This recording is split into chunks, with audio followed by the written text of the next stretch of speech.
Oh, that's how we start. That is how we start. Yeah. Welcome, everybody, as I slowly take the stuff from the photo shoot for the review tomorrow and roll it back on my shelves. It's not this guy, but he is in some of those photos.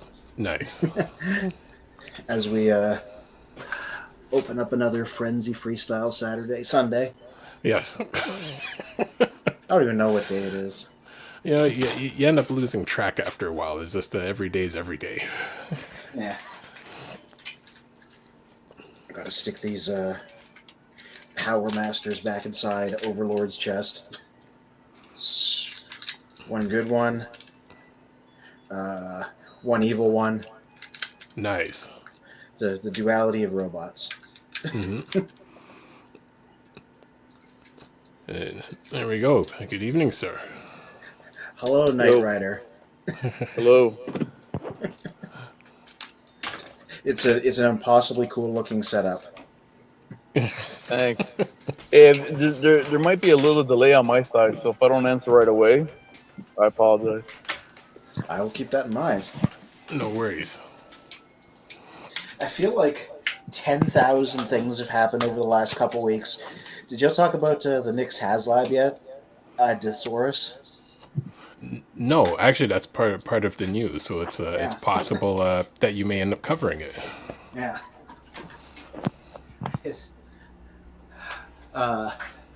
Yeah, so the next one is going to be Deathsaurus, which is Starsaber's opponent, so everybody that went in on Starsaber is going to want this guy. Nice. Yeah. But at the same time, if you're like me and you didn't go in on Starsaber, I'm like, I have no purpose for the second one because I didn't get the Optimus to his Megatron, you know? Exactly. You never know, down the road you'd be like, okay, I'll get this one, which means now I have to get the other one. Yeah.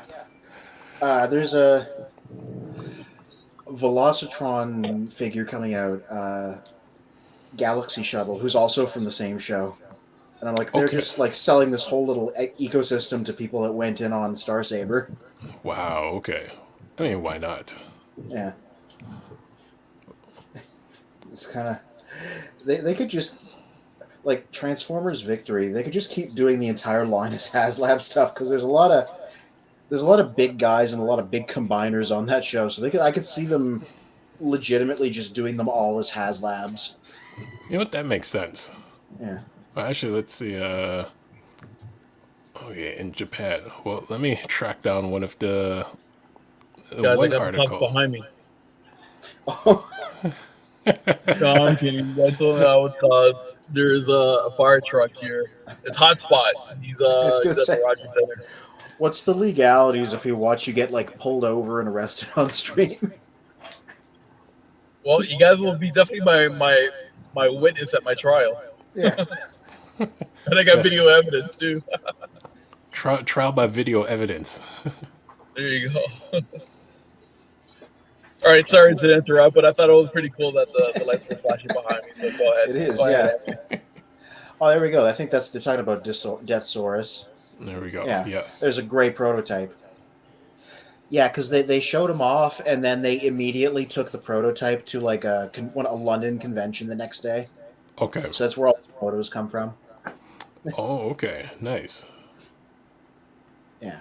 So he's just a Megatron-alike from Victory. You know, he was the Decepticon leader on that show, so changed into a big Godzilla-looking kaiju. Oh, okay. Sort of did the Soundwave thing because he had two different chest plates that could change into animals. One was an eagle, one was a tiger.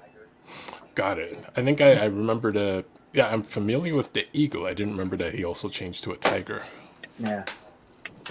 Well, like so many things, I'm pretty sure there's a Transformers The Basics video on him out already.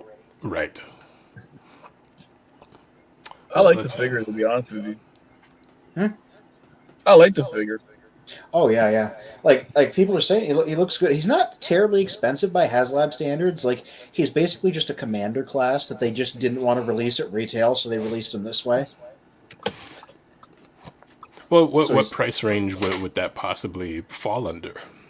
I don't have a brain for numbers, otherwise I'd be able to tell you. It was like 100 and something American, so it was like $15,000 Canadian. yeah, 15,000 Canadian. yeah, whatever commanders cost here. I don't know. I only got one. It was Rodimus Prime, and then I memory hold what it cost, so I couldn't tell you. Got it. And Keeper of Toast on YouTube says, "Ah, yes, my favorite Decepticon leader, Mega Ultra Chicken." He does have kind of a funny looking alternate mode. It's like kind of a indeterminate beast. And welcome, Keeper of Toast. Thank you for checking in. Because we did interview him during TFCon Toronto, and we do have the images that he sent us of the custom sideswipe he did. Oh my gosh! Yeah, because that used to be my sideswipe, and then I gave it to him for his customs. I was just about to say because of the train logo. I'm like, oh. Nice. Well, before we jump into that, let's see what else we have for in news of Transformers. Mm-hmm.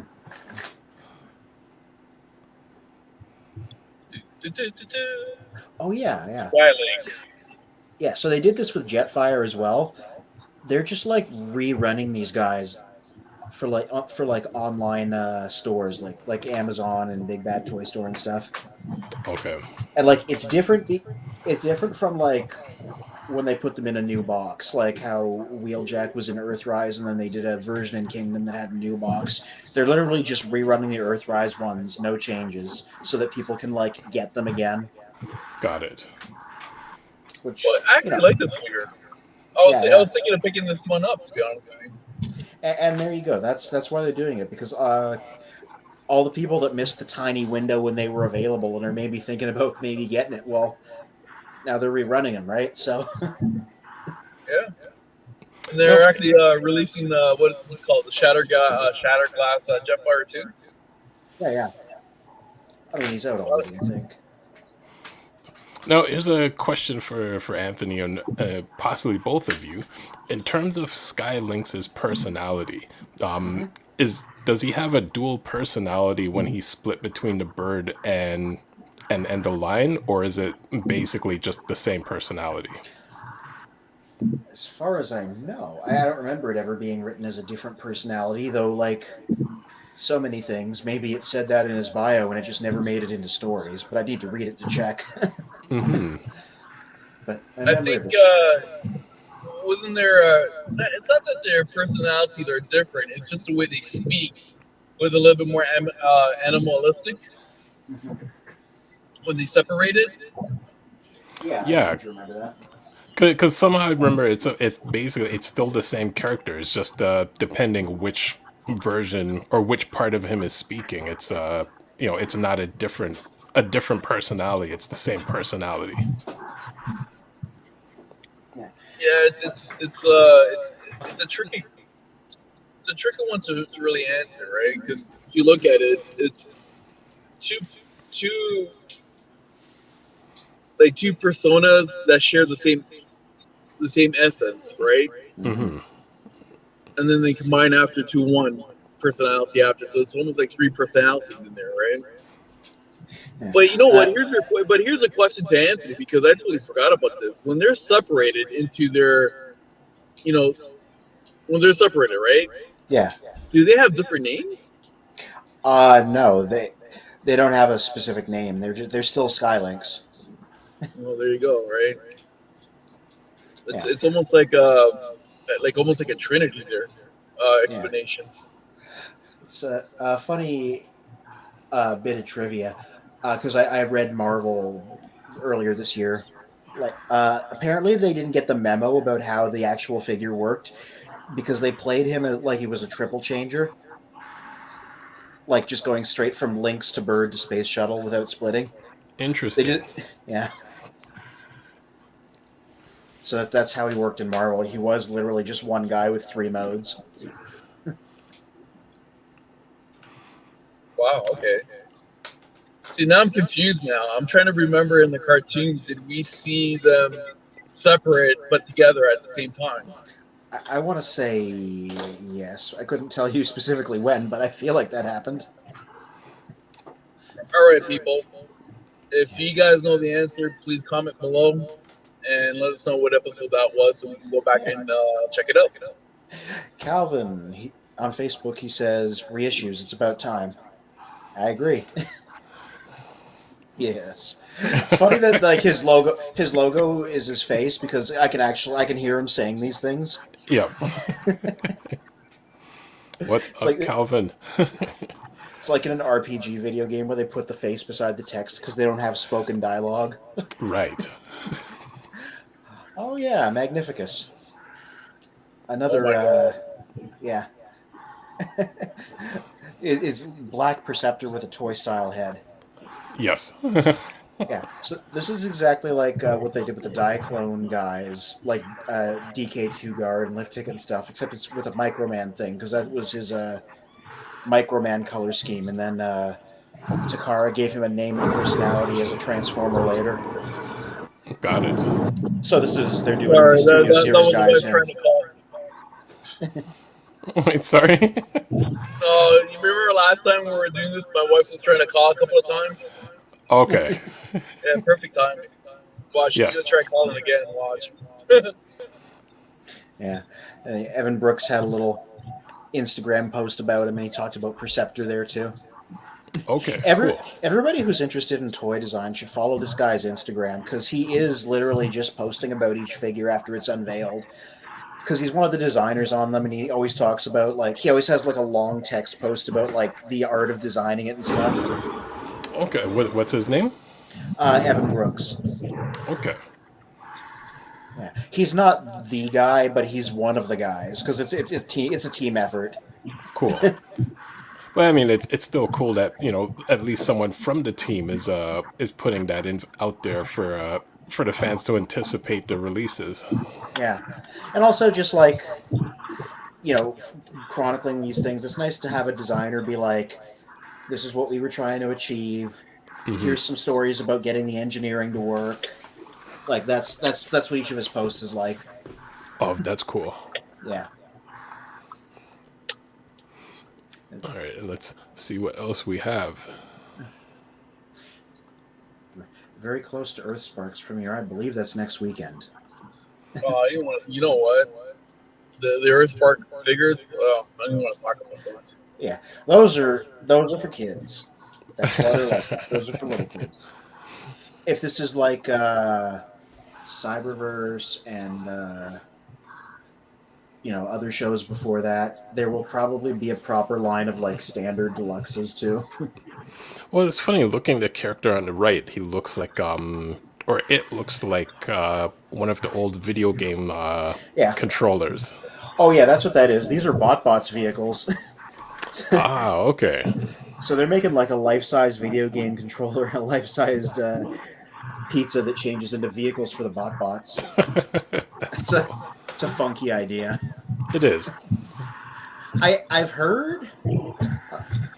Calvin on Facebook is saying, remember that episode when the creature is feeding off of the fears, Dinobots predacating Abominus? I think he's talking about Call of the Primitives? I don't think it was Call of Primitives. I think it was the other one, with Daniel's Dream. Oh yeah, the Nightmare World one. Yes. Yeah. But I heard the BotBot show's okay. I haven't watched it. Like it's very much for kids, but like I've heard it's good for what it is. Well, the show is out? Yeah, the BotBots one is. Interesting. I haven't seen any reference. Like, nobody's made any reference to it anywhere. Well, yeah. You know why? Because it's a Netflix show, and apparently these days, Netflix just doesn't promote things, right? This is true. There's because there is another cartoon that's out and basically it almost like nobody knew that it was out, and everyone is complaining about the same thing. Like it's on Netflix, but there's zero promotions about it. Yeah. So like Earthspark, there's been trailers. We know when it's coming because it's a Paramount Plus thing. It's a different company. They're trying to plug it. Oh yes. Calvin, so it is. He's saying it is Call of the Primals. Or primitives. Yeah. So, AKA the episode where a ancient monkey person created Unicron, and his assistant changed into the Matrix, which floated off. And everybody since then has been trying to determine what that means for the mythology of the Transformers. Yes, cause same here. Like once rewatching the entire series and then watching that episode and then realizing that the Matrix or one variant of the Matrix was narrating that part of the episode, then it leaves the Yeah. questions of like, was that the actual Matrix or were there others? Yeah, there's I don't even know this because it's very complicated. But there was a manga in Japan in like the 21st century that tried to finally explain it all and tie everything together. I just remember it got really complicated because this was some super turbo. We're gonna get into the nitty gritty of the lore and do some. I think there was some time travel involved. Right. But there is an I was about to say they should bring in like Sherlock Holmes to figure this one out because that's to put all those like seriously to put all those stories all together and try to make it sense. Yeah. That's good. You know what? That person should get paid overtime, and then some. So you mean Nightbeat because he is the Transformers version of Sherlock Holmes. Nice. Yeah. In More Than Meets the Eye, the author said he wrote him as sounding like the Benedict Cumberbatch version of Sherlock when he was writing him to update the character. So, nice. Okay. Yeah, but yeah, he was in Marvel. He was the detective on solving the mystery. Right. I haven't read those issues in basically I haven't read those issues since I bought them. So like 20 something years ago. Well, again, I'm all up on Marvel because I read it this year. So any questions you can answer it. Yeah. We're in the depths of Dreamwave right now in this slow reread. So yeah. Oh yeah, Shattered Glass Slicer and Flame War. Well, that's Slicer with his exosuit. It's a 2-pack. Got it. Yeah, this is really funny because like they're just putting these guys out in Shattered Glass and like writing them into the story, even though they plainly just wanted to make like a new Slicer, and I guess Shattered Glass is where they found room to put it out. Okay. Same deal with Flame War. I have her here actually because the one Shattered Glass person I got. So, like most Shattered Glass characters, like it's like Purple Optimus or Jetfire Colors Starscream, like they're crazy colors, right? Right. Flame War, like this is just regular Flame War that's been in like the comics and stuff. And they just released it in Shattered Glass, I guess, because that's where they found room. Okay. And then they wrote her into the Shattered Glass comic as a Shattered Glass version of herself to justify making the figure. It's kind of like the snake eating its tail. Mm-hmm. I have that somewhere here because it came with the comic, which was really neat. Well, what's interesting is, again, rewatching the entire G1 series, and in season 3, coming across that episode where Magnus, Cyclonus, Scourge, and a few others end up going through the black hole, and everything is all the colors are reversed, and in a sense, that's almost a Shattered Glass beginning, if one were to look at it that way. Yeah, people are like, for a long time, ever since Shattered Glass started, they've been like, why didn't they use those color schemes? They love referencing stuff with their color schemes, like they put Starscream in Jetfire colors, referencing Skyfire because of their connection. Right. like Magnus, Cyclonus, Wreck-Ar, they all had these color schemes, and they didn't wind up using them. Ah, man. Yeah. Calvin on Facebook says, "Dope, I'm getting the whole wave of Shattered Glass figures." Yeah, so that means you're going to wind up with the full run of comics, too. Nice. I don't know where it is. I thought I had it here. Oh, well. But Speaking of comics. Love? Yeah. Oh yeah, Keeper of Toast on YouTube. After seeing the new Magic the Gathering Transformers cards, I think it interesting of a proper Shattered Glass Slicer had the colors of Armada Wheeljack. Yeah, that would be a good thing that they usually do, which is like do some kind of weird reference with the colors they give the Shattered Glass guys. Yeah. Because they did a bunch of Magic the Gathering Transformers cards. They unveiled them on one of those streams. Okay. And some of them are the Shattered Glass guys. And there was this weird, like, another snake eating its tail thing. Like, there was a version of Slicer who was not Shattered Glass, who was, like, unshattered glass, whatever you want to call it. Okay. And they gave him, like, Wheeljack's colors. But so it wasn't he's just a Wheeljack. Yeah. That's weird. Yeah, it's one of those... People needed a flow chart to work this out. It was like, why did you make this choice? Because that guy right... Yeah, guy right there, that's just Slicer. Mm-hmm. That's what normal Slicer is supposed to look like. Well, I was going to say, in the manufacturer's sense, it's like just another way to sell another character. And you almost end up with the multi colors of Seekers. Yeah, basically. But I'm like, so hey, if you have a normal Earthrise Wheeljack, that's now normal Slicer also. But yeah. Doing Shattered Glass Slicer in Wheeljack's colors, in Armada Wheeljack's colors, that would make sense, because Armada Wheeljack was like a completely different guy that just had the same name. Oh, okay. How was I didn't watch Armada. How was he in relation to the Wheeljack in Prime? Oh, different design too. Okay. He was a Decepticon who used to be an Autobot, and then he got left behind and got sour about it, so he's a black car who has an Autobot symbol on his chest, but it's got a slash through it and a Decepticon thing written over it. Nice. It's a cool looking design. Okay. Yeah, that's a nice design. Yeah. Matter of fact, let me see if I can find it here just to show what it looked like. It's almost like a reversed character of Drift.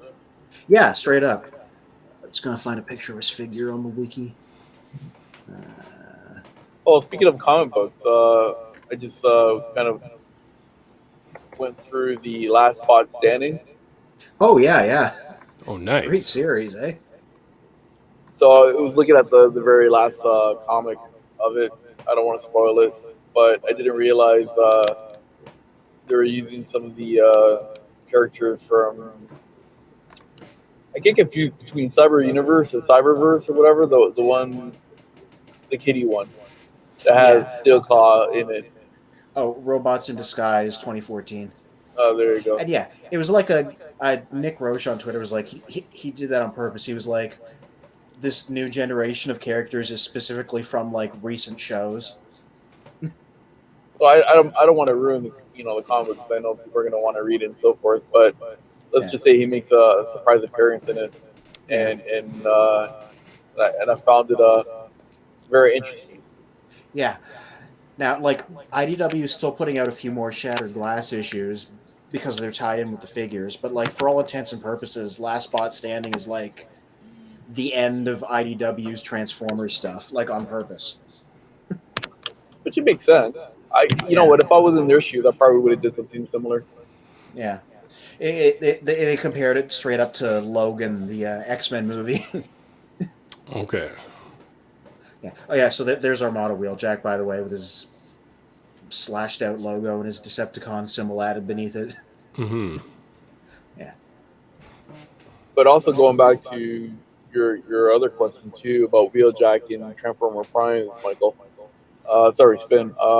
He also has a bit of a different characteristic in there as well. So he's not your typical scientist that likes to make things. Yeah.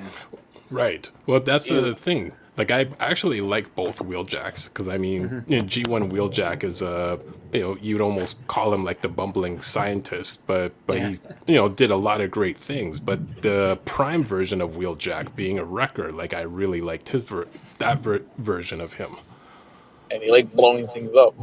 Mm-hmm. So something both versions share in common. Right. This is true. Well, one One's a- guy was trying to make something, but then blew up, but this guy literally wanted to blow you up, right? So Yes. which I thought it was really interesting. Yeah. So that's the comic. Presumably, that's the issue that comes packed in with Slicer. Is that a what do I say? What's the word for it? Shattered glass gold bug in the background? Yeah, yeah. So this is Good evening, gentlemen. Oh, good evening, sir. Good evening, sir.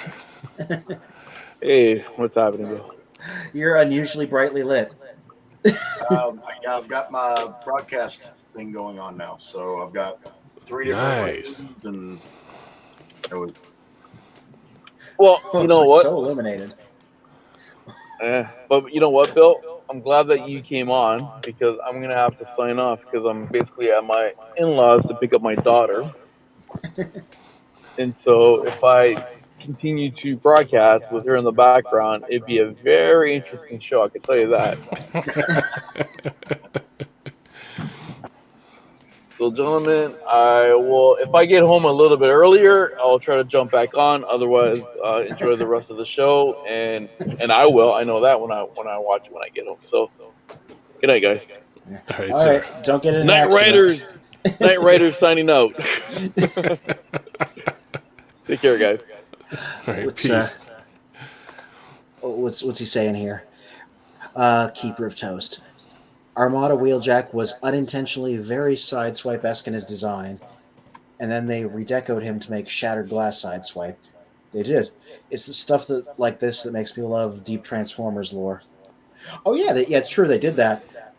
Shattered Glass Sideswipe, not from the current line, from the old BotCon line, was that figure repainted, and he switched sides to the Decepticons, which was, him changing from a bad guy to a good guy because of that universe. Okay. I mean, I really have to, put some time aside to jump in and jump into the comic books, to catch up on that. Yeah, I have not read the old ones because they are convoluted. They were like, you had to be at BotCon to buy the comics to read them, and then some of the stories were on their website. But if you didn't read the BotCon issues, you probably wouldn't know what was going on. Got it. This IDW's new one is at least accessible because it's like a new continuity. They did 5 issues, and now they're doing Shattered Glass 2, which is another 5 issues. So it's nice and straightforward. Okay. And you don't have to read the old ones because it's a reboot. So Let me, actually, while Keeper of Toast is with us, let me load up some of the images that, that he has sent us. I want to see this because I remember I donated the figure that is used as the basis of this. All right, and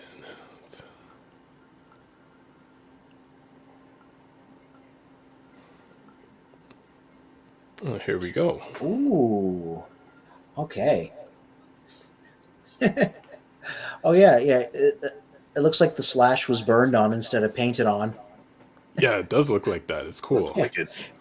Oh, yeah. So I feel like I want to pull up the original for quick reference just so I see exactly what he's doing. So I'm just going to grab that real quick. Well, you saw Armada Wheeljack. Side of glass sideswipe. Yeah. There he is. Yeah, so for reference, that is the figure that he is changing that siege sideswipe into. Okay. Yeah, so now I guess let's go back have a look at his.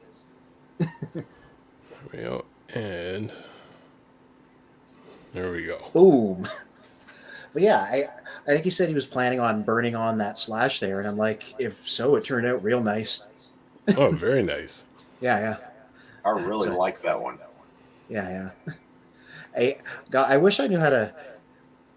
I'm saying, like, I wish I knew how to do this stuff, and then I'm like, oh, every year TFCon has a customization class, so I know exactly what I got to do to learn how. There we go. And here's another image that was sent to us. Yeah, Shattered Glass Starscream and regular Cliff Jumper. Oh, there's a reason for that. I haven't read the old Shattered Glass stories, but they use the point of view of regular cliff jumper getting thrown there for its first story. Interesting. Okay. Yeah, so he was like our point of view character. Nice. Yeah. Oh, the Keeper of Toast is saying the chest gash was cut using a soldering iron and detailed with Vallejo paints. I'm very proud of how it came out, and also not destroying the toy in the process. Wow. Yeah, yeah. I mean, I'm just impressed that all the paint looks that smooth. Like that. Even That's the best. very good quality. Yeah, excellent job there, mate. Yeah. Now, can he transform? I don't. Some customs that's up in the air. It depends on how thick the paint is. Right. Yeah, but even if not, that's already impressive because of how smooth he is. I kind of like how he's got his weapon mounted on his arm backwards like that, kind of like one of those beaten sticks the original one had. Like Thompson. Yeah. Right. That's what they're technically called. Yep. Oh, and here's we got one more image. 3, 4. I'm anxious to see. There we go. Oh, so he can transform. There's the answer to my question. That is it. Yeah, nice. Oh, yeah. Keeper of Toast says he's still transformable.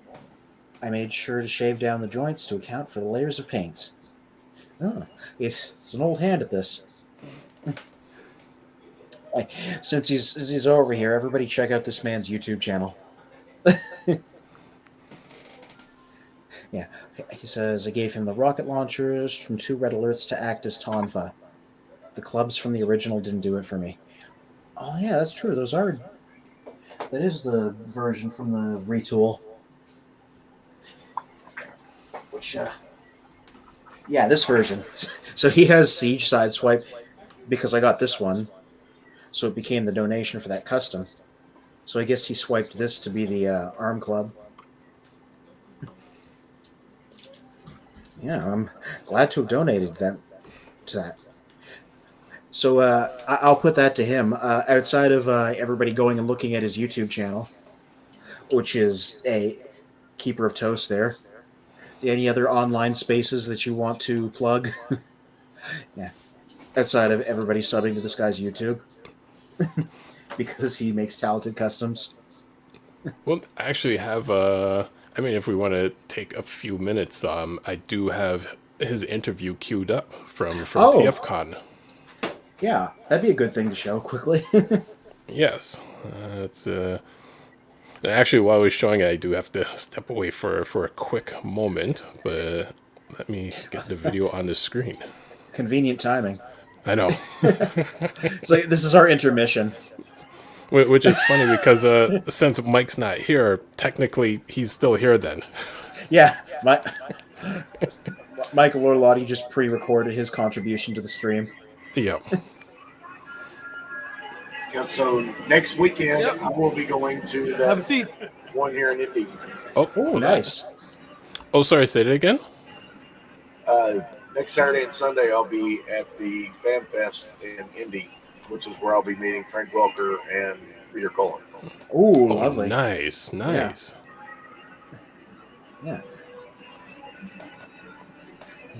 Keeper of Toast says, I'm glad to have met y'all in Toronto. Can't wait for the next show. Thomas, A train, mainly on YouTube. What's wrong, Thomas? The Green Engine asked. Were you having a nightmare? The tram added. Thomas, Where's that coming from? Seemingly in a state of confusion more than anything. I am not sure. No. I think it was me. I just went to the I was like, is he here? You can't see this, but let me angle this up a little bit. I have a dynamite mic. So it picked up your computer. Well, yeah, I had to turn down the speakers because you all were coming through with a really, really horrible echo. Mm-hmm. Because it was coming through the speaker and then my mic was picking it up and replaying it. Mm-hmm.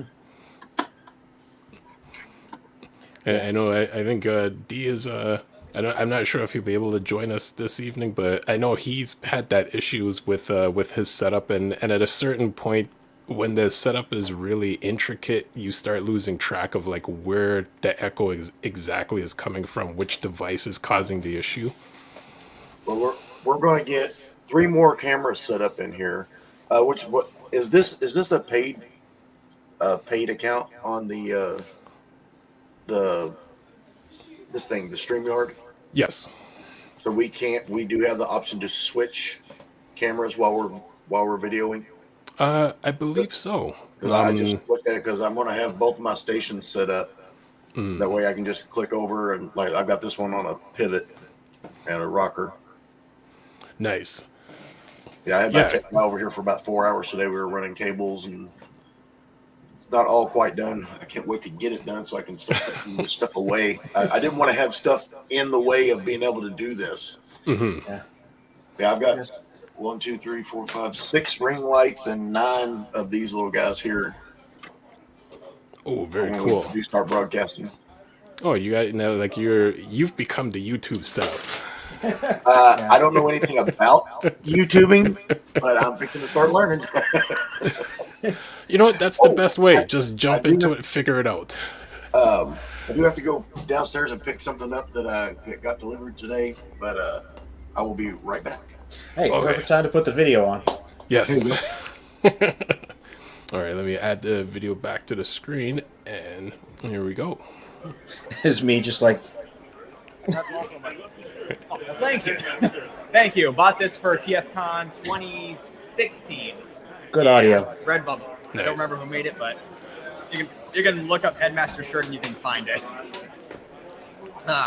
Headmasters, but we got to make sure there's no X in front of the headmaster because we don't want to go to the wrong website. So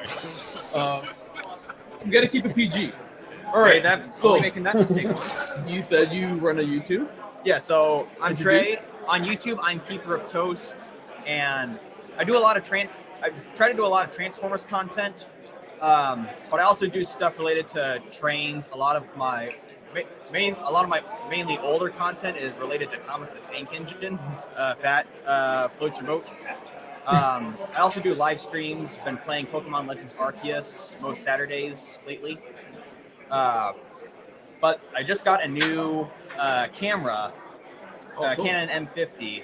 That it's been a huge upgrade for my stop motion because I was using my mom's camera for the longest time, but it was just the regular Canon M and would not tether to my computer, so I couldn't use Stop Motion Studio with it, even after I spent $10 on it. So you do a lot of stop motion as well too with all your figures? I haven't done a lot yet. Yeah. I've been training myself. In the next few weeks, I hope to have enough good stuff to release like a compilation of what I've been doing. But the next Transformers video I'm planning on is like a showcase of one of my customs. I do a series on those, and lately I decided to change the format so that it shows off the whole process of how I made it. So you know what? So give us a bit of an example. So let's just say you had one of these figures. Well, are you like repainting it? So like, it's funny you asked that because I bought that sideswipe that they sold me a Siege sideswipe for $15 Canadian. So that's 15,000 American, right? No, it's 15,000 Australian. Australian. Okay, sorry. No, it's a running gag that we have because we actually have American friends that join the show all the time, right? So every time when we mention about prices, we're like, so Canadian, that's 15,000, right? Like, you know, so because of the exchange rate and everything, right? Yeah, but anyway, I bought that because the way I do my collection is I have a main collection that's just Chud stuff. That's my G1 style collection. So I pick one figure that I think best represents that character. For that, I have Universe Sideswipe and Sunstreaker. And I'm going to use that Siege Sideswipe to make Shattered Glass Sideswipe because I have no idea if they're going to make one. So I'm going to stop you right now. Why don't you take the Sideswipe out, show our beautiful people here. For anyone who hasn't seen Siege Sideswipe, that's what he looks like. Yeah. Very much based on the original character model, just with enough stylization so that Lamborghini won't get on them. That's true. Hold on, wait. Oh yeah. Take it back up. So you said you wanted to make that into a shattered glass, right? Yeah. So I have no idea if Hasbro's going to make one. Right. But what are you going to do exactly to it? Like, what are you going to change on? First things first, sand it down, wash it, right, and then I'm going to take a soldering iron, make a big gash across the chest. Okay. I've done that before with my soldering iron.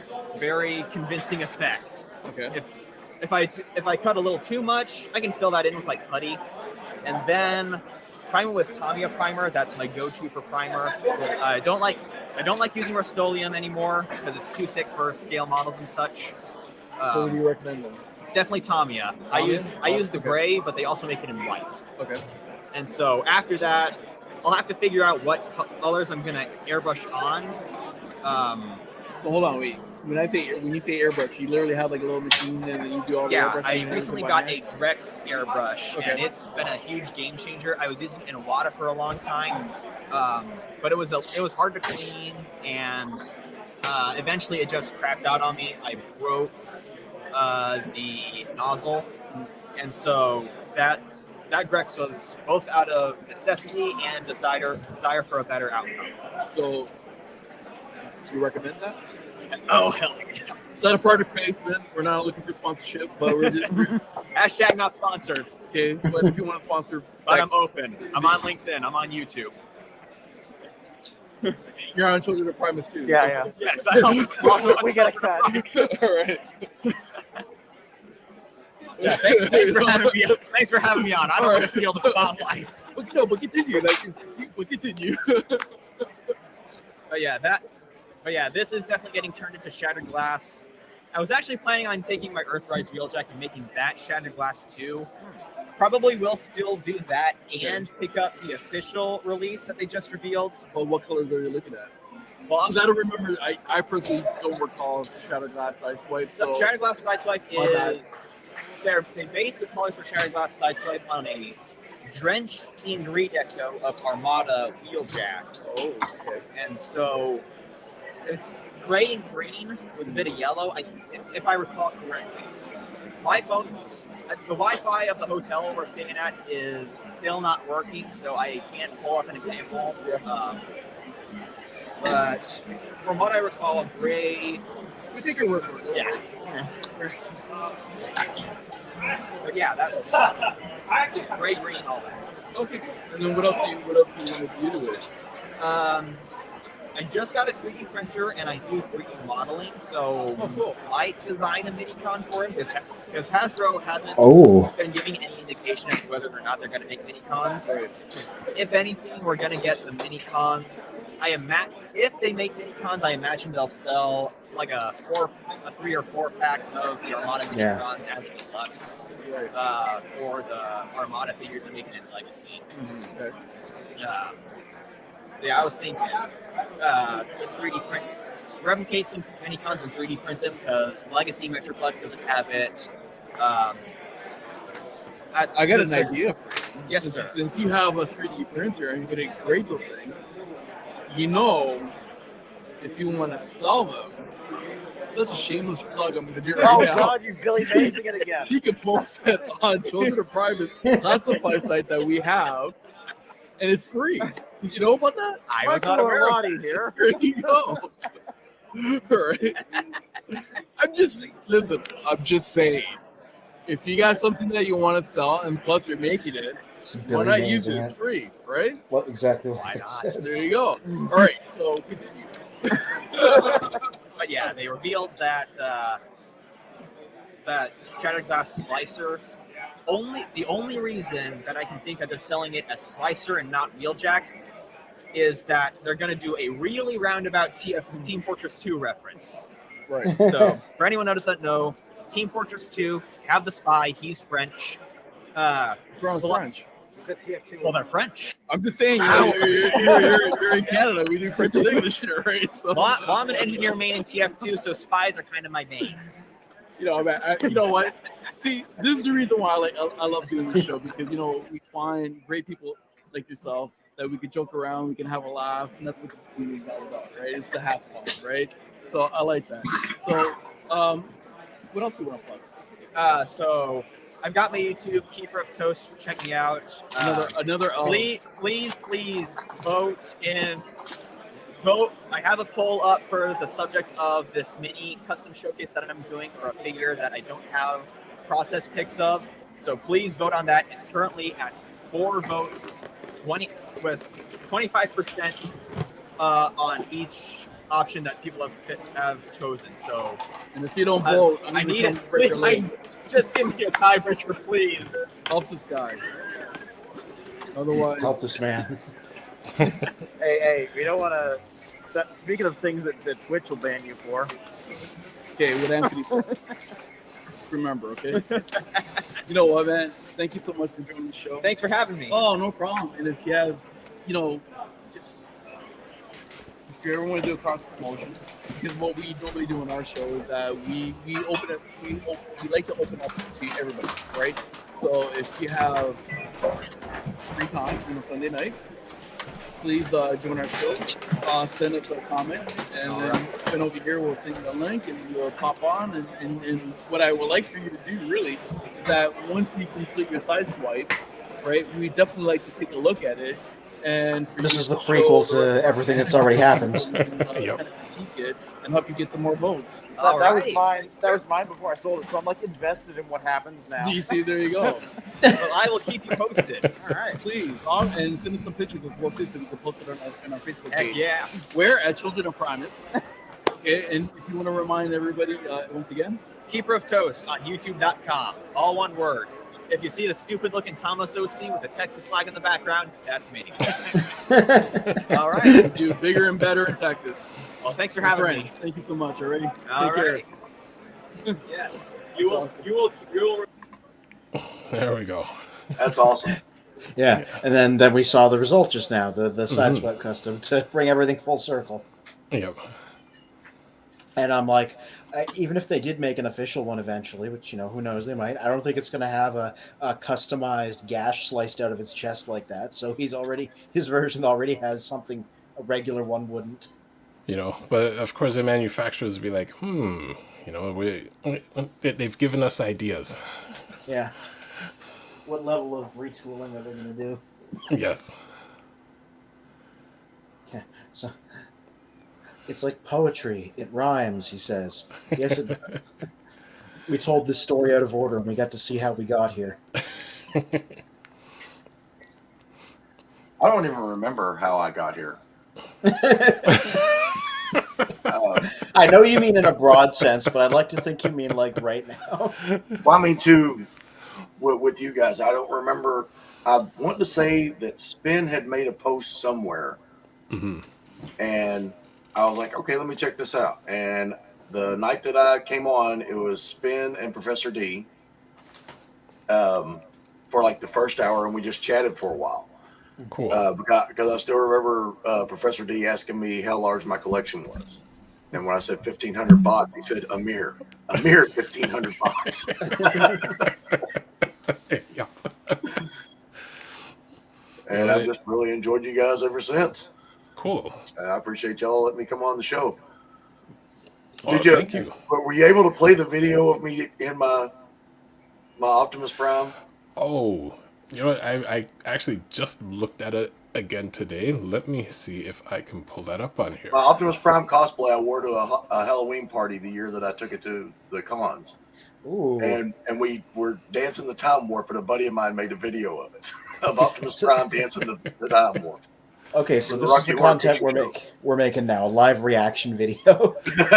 This is. You put me on the thumbnail on YouTube like this.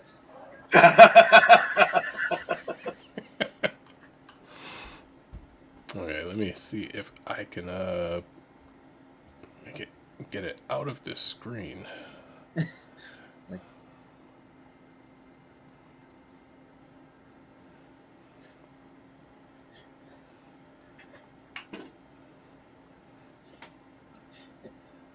In the meantime,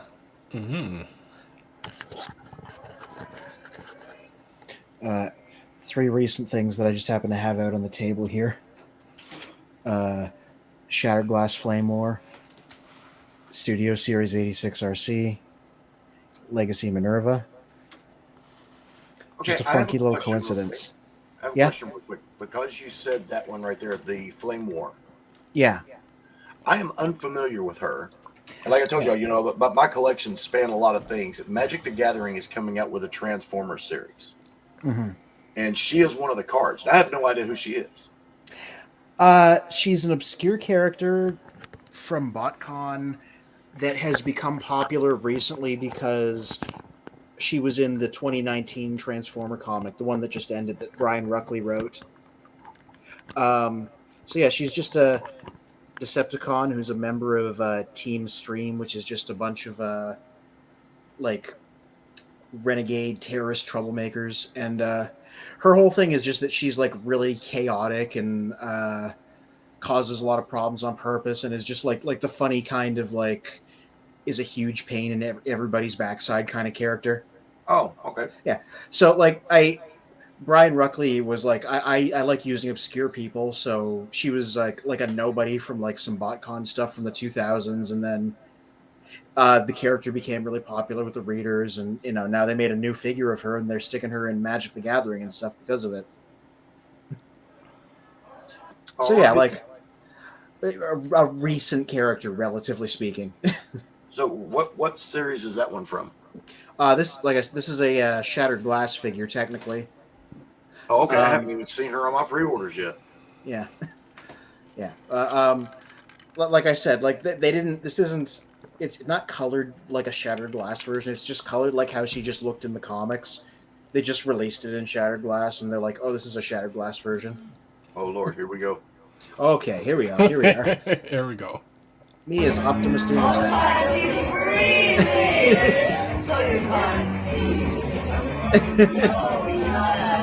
I'm just impressed you can move at all. I can't raise my arms up. The shoulders are fixed. This could have fooled me.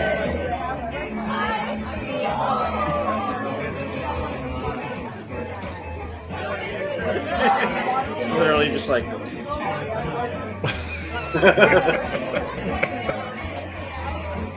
I know when it gets to the point, I'm doing the jumps.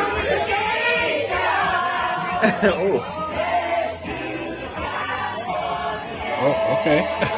You're trying very valiantly. I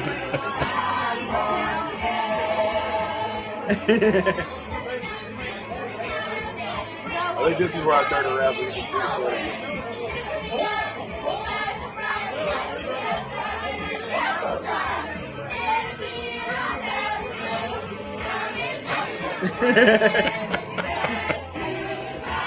Optimus Prime has rhythm. Yep.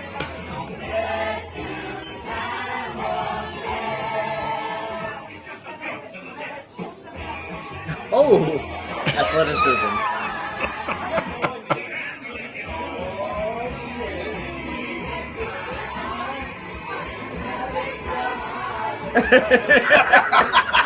It's your attempt at doing the pelvic thrust in that.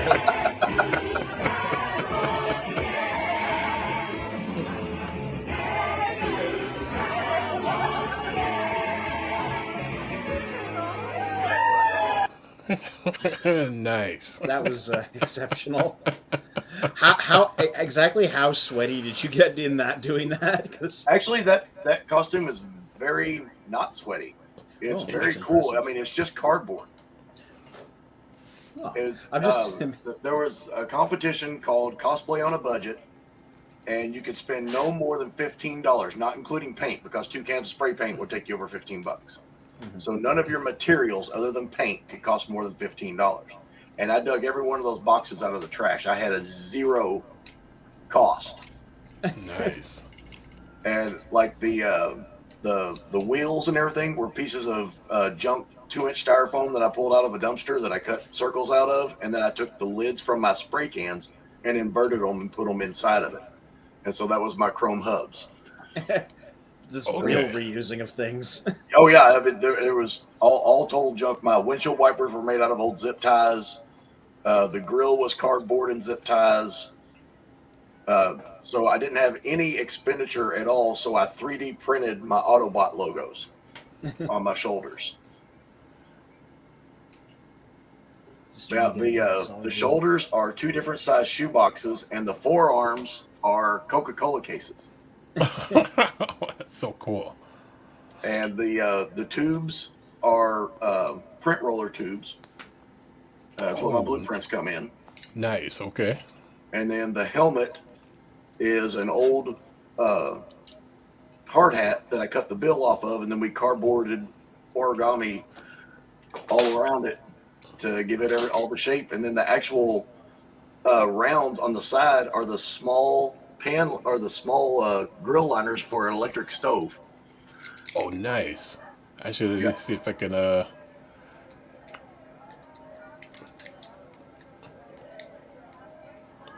mean, I still have it.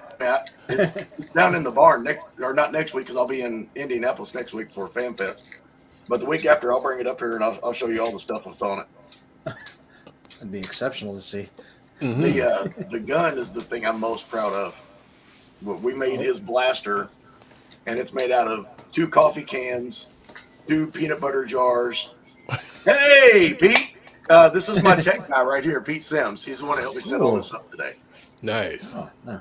Well, we have to give a thanks, give a shout out and thank you to Pete to get Bill all set up and ready. Yeah, certainly looks impressive. So I'd say he did a good job. Yeah, it's working great, Pete. I was just telling him about the Optimus Prime cosplay. They just showed the video of me dancing the time warp at the Halloween party. It's a best possible use of a costume.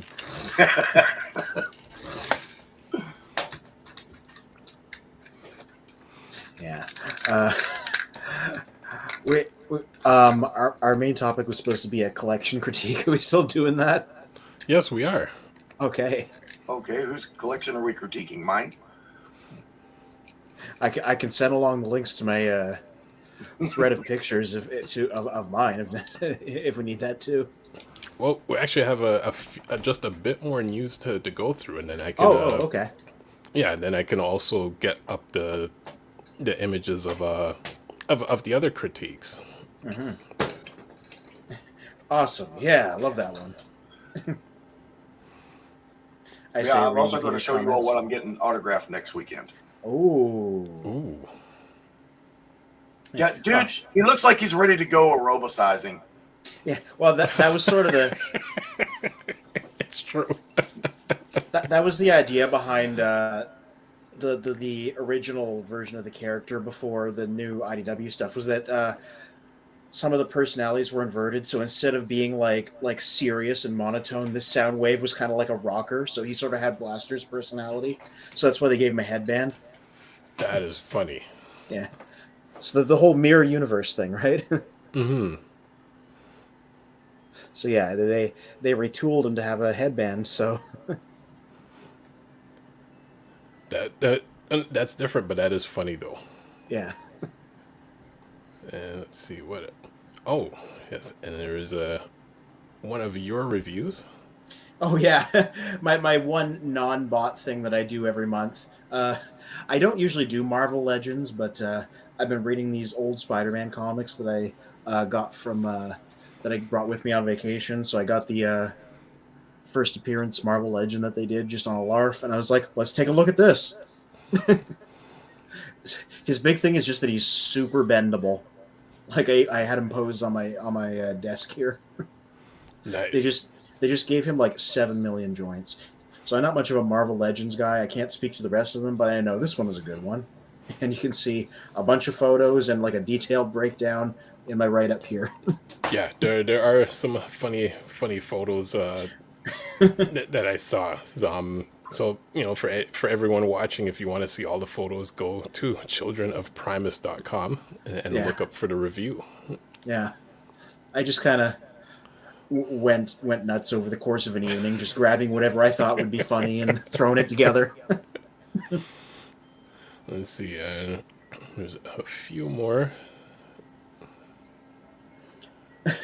I don't know what the audience is for this, but I guess it looks cool. Head. Yeah. It's funny how, like, because he's an easy repaint, we see so many Nemesis Primes, despite him not being like a cartoon guy. But they're sort of trying to pass it off here like he was. How many versions of Nemesis Prime how many versions of Nemesis Prime exist in terms of the toys now? A lot, because at some point they got in the habit of doing every Optimus Prime in that color scheme, so there's a lot of them out there. I mean, they're doing the Masterpiece Bumblebee Optimus in Nemesis colors now. Wow. We've seen some images of that, so like, if there's an Optimus, they're probably going to do a Nemesis at some point. If there's an Optimus, there's a Nemesis. Yeah. It's a new law of merchandise. Oh yeah, and there's the other one I did. Speaking of Bumblebee movie, the tiny Shockwave that they did instead of a full-sized one for some reason. Mm-hmm. Like I said right at the top of the write-up, I was like, I was going to skip this guy because he's tiny instead of full-size, but then he was on like deep discount, so I picked him up anyway and do my little write-up on him. Yeah, why not? Yeah. Oh yeah, and Keeper of Toast is saying, I suppose the amount of Nemesis Primes depends on whether or not you count Robots in Disguise Scourge as a Nemesis Prime. Right. Sort of. Because, I mean, like, the full lineage there is they made him, and then they realized we can't call them Scourge because there's another Scourge out there that's more well-known. So when the second one appeared in Armada, they called him Nemesis Prime, and they've just been calling him that since. I count Scourge as him because the really specific color scheme started with him. Not just like the black repaint part of it, but like the red windows, the little bits of blue. Right. Like all the little bits of the color scheme really started with that guy. Oh, this. Apparently you can get them before Christmas and they're shipping them super fast. If he wasn't that truck. Yeah. And I'm sorry, the red penis at the back wheels. That's just... Well! It does. He looks like a dog with his rocket out. Yep, people have been circling that part of the truck like in different groups, and I'm like, what? Why did this happen? Yeah, you know the fight. Like, so there's a Mark post on Instagram about this guy too. So the funny thing is that's just the Earthrise trailer. Like the truck robot is new, but like that's the.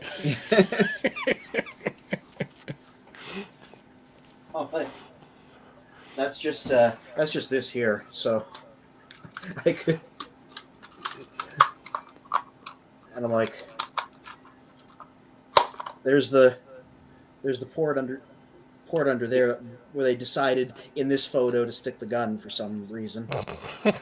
They could yeah. You could leave it inside the tray. It doesn't have to go there. Look, there's all these ones. You can fold it up, put it inside the thing, and close it. So that's on whoever took that picture, because there were plenty of options that did not look like that.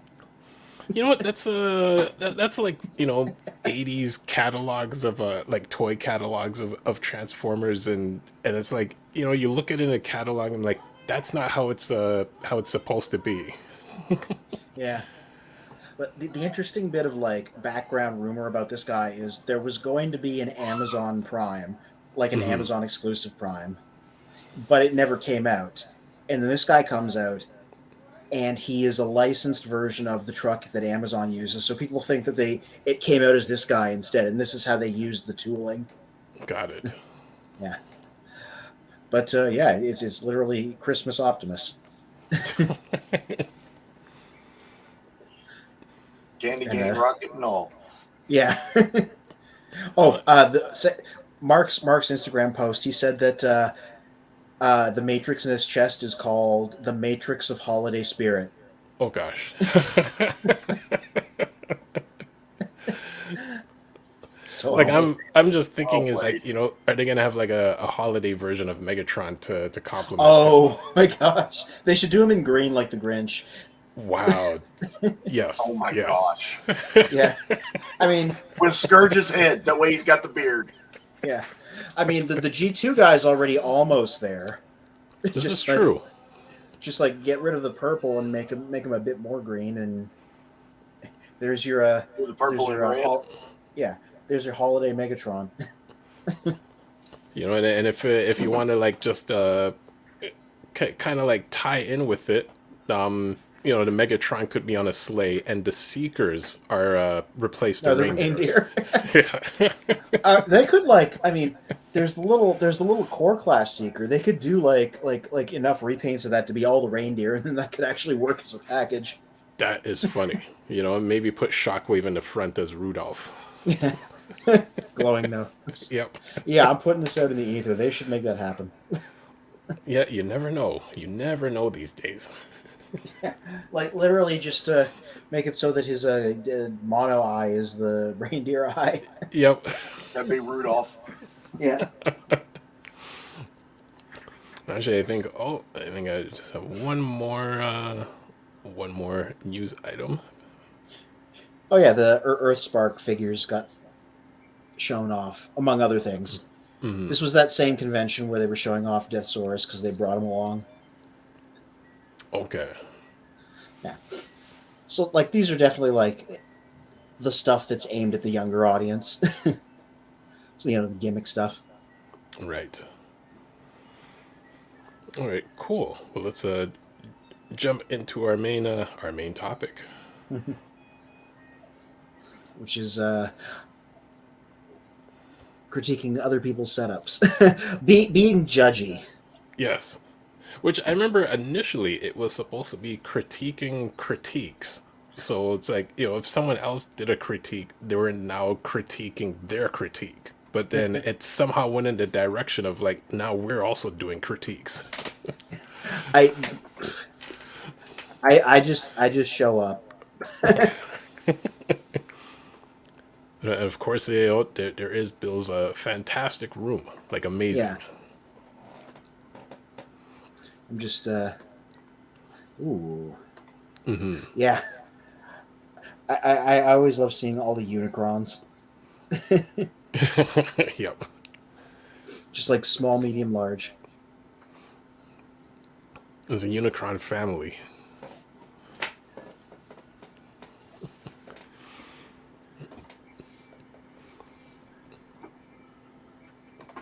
How? What percentage would you say that room is in terms of being done? 75. Ooh, okay. Yeah, we've got 2 more cameras to run, and I don't know, maybe that shelf's lit, that one's lit, that one's lit. 4 more sets of LEDs, and I've got 1 more of these big white cabinets that's sitting over here to this side that have to take everything out of it and shave slots in the shelves so I can run the LEDs down through them. Ooh, nice. The one right behind me, the shelves are movable except for that one that the Titans are standing on right there in the middle. Let's see. Okay. And so you have to cut that one in place, but these other ones you can take out. Okay. Let me see if I can get my hand to work with me here. That shelf there. Right. And that shelf there, you can take out and just mark them and then shave a little half-inch spot so that the LEDs can slide down the sides of it. Nice. Okay. But that one's got to be done in place, and it's a pain in the ass. I could imagine. And then I guess this is what I do for a living, so it's it's with your eyes closed, it's simple for you. It takes me about 6 minutes a shelf, but taking everything off of it and dusting it, cleaning it, make sure I don't take dust back into the room. Right. Take everything out of here. And then what inspired you to what inspired you, and when did you start your collection? Well, I mean, everything in this cabinet, brother hand. This one right there. Yep. This cabinet here, those are all the ones that I played with when I was a kid. Yeah, the vintage area. Yeah, those are all from 1984, 1985. Mm-hmm.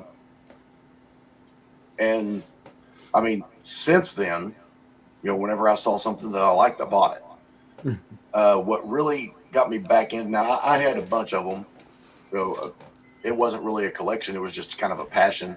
I'd had Optimus Primes and stuff in every apartment that I've ever had, my dorm room, on my desks, stuff like that. But it really wasn't until I saw the Rainmakers on the Target clearance shelf. Okay. And I was like, oh my gosh, look at these things. And they turn into the old triangular shape. I didn't even know they were called Tetrajets. Right. And then until I got back in, I was like, they turn into the old Cybertronian jets. And I bought them all. This is like 2018, 2019, so fairly recent. Mm-hmm. Right. Like I said, they were on clearance for $20 a set. Yeah, the 3-pack. And I bought 4 of them. Nice. So pretty much from the drop, you were buying multiples. Oh yeah, and then that really got me back into it, and then I started, actually opening up my masterpieces and stuff like that. I just bought pieces like, oh, this would be cool to have. This would be cool to have. This would go in my office. This will go on this shelf. Mm-hmm. And then I realized, oh my god, I've got a storage bay full of this shit. And in my old house, I just turned my office into a display room. Cool. And I couldn't put it in my 12 by 18 office. And one whole wall was a great big rack, and I couldn't put all of it in there. So someday I was going to have something, and then we moved into this room, this house. Okay. And so now I've got this, and I actually have everything out of storage, and away we go. Nice. And now I don't miss a piece. Nice. Yep. Nice. No, it's beautiful. I mean, and again, like, I guess that as kids, it's like we're kind of limited to only knowing, like, only knowing our surroundings in a sense, if only like 1 or 2 friends around us had like Transformers, but we just didn't have the concept of like there's thousands of other children around the world also collecting, Right. and then Children of Primus. Children of Primus, and then slowly over the years they're slowly building their shelves up, which I mean, in a sense, that's why in the debate of the Bayverse movies saving the franchise, I've always been on the other side of like the fans always existed, and I've put in some chats where it's like, in 84, 85, we had our figures up on like whatever bookshelf or top of the TV, and then we kept doing it in like 95, 05, 15, like we just kept building our collection, building the shelves, making them better, years before like a live action movie even was an idea or existed. Like we were always doing this. Yeah. Though also look at what existed in terms of both merchandise and media pre and post 2007. So. Mm-hmm. Well, the funny thing is, I mean, I remember with Professor D and myself, and I think this would have been around 2003 or 2004, kind of like the earlier days of eBay. We slowly started just going on eBay and looking for figures that we missed out on as kids. Mm-hmm. And then just fortunately enough, a toy store had opened next door to our store, and he was selling the reissues, the commemorative reissues, and we bought some from him. Yeah, I made a couple of eBay killings today. I picked up a G1 Hound for $10. Nice. Yeah, he's only missing the gun. He's 1984, 1985. He's not in great shape, but he's not in bad shape by any means. That's still perfect. Picked up a G1 Metroplex missing one gun, one of Scamper's guns, complete Nice. rubber tire version for $135. I got the instruction sheet for G1 Optimus Prime. Oh, nice. Okay. $12. Nice. And the other one was one for my masks. I also have mask mobile armor strike command. The cars formed into something else, but the people drove them. Yes. My collection of them over here around the corner. My switchblade. Oh, Keeper's leaving. Yeah. He said, thanks for featuring my work. Well, anytime you want to pop in here, you're more than welcome. It's how I started with them, mate. Yeah. Just kind of showed up. Yeah. Everybody go look at his channel. There's a lot of cool stuff there. Cool. Yes, and actually, the video that we were previewing, that we were showing within the stream, is also live on our channel. So you can check out the video on our channel, and definitely check out Keeper of Toast and subscribe to his channel as well. Yeah. We helped. This custom was a joint project. Yeah, it's funny enough, it was. All right. Pete, if you're still listening, my center screen just went out. I'll send you a text about it tomorrow. So, how's everything going? Fine. And then he leaves, and all of a sudden I just see smoke and flames in the corner of the image. Smoke and flames. You're like, oh, and then it cuts off. Yep. It briefly comes back, and he's like, fanning the flames. Middle screen's up. That's questionable. Mm-hmm. Oh, but so next weekend, like I said, I'm going to be meeting Frank Welker and Peter Cullen. I've got 2 autographs from each one of them. And so Frank's first is going on this. This is a pre-rub. Ooh. The box is in fairly decent shape for its age.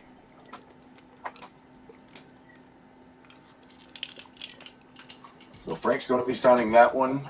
Lovely. And then my daughter's girlfriend is coming to stay with us next year from Scandinavia, I think it is. And she's a big Megatron fan. And so my daughter got her this one, and I'm going to get it autographed for her. Oh, lovely. The cartoon version. Yeah, the cel-shaded ones. Mm-hmm. And then Peter Cullen.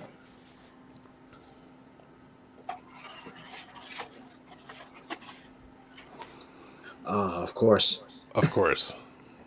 And this box is in much worse shape, but, hey, all it's got to do is hold a signature. Yep. Yeah, it has character. That's right.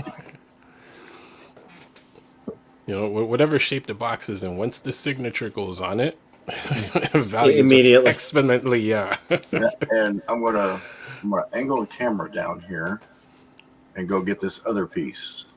And I hope that's not too close. I may have to turn it to the other table.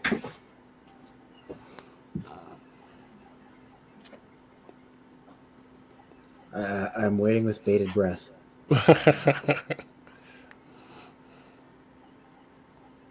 Greetings. I am Optimus Prime. Ooh.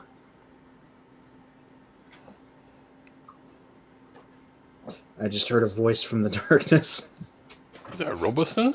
Yeah. Yes, it is. Okay. Ooh. Okay, yeah, he's not going to fit up there in that spot. Okay. Well, I believe it. I'll put him I over heard here on his this other voice. table. This thing was a whole lot bigger than I thought it was. Yeah, I somebody wheeled one around when we were at one of our TF cons, so we got to see how big it was. It's a giant. It was surprising the size of him. Yeah, there we go. Hey, Optimus Prime, Greetings. transform.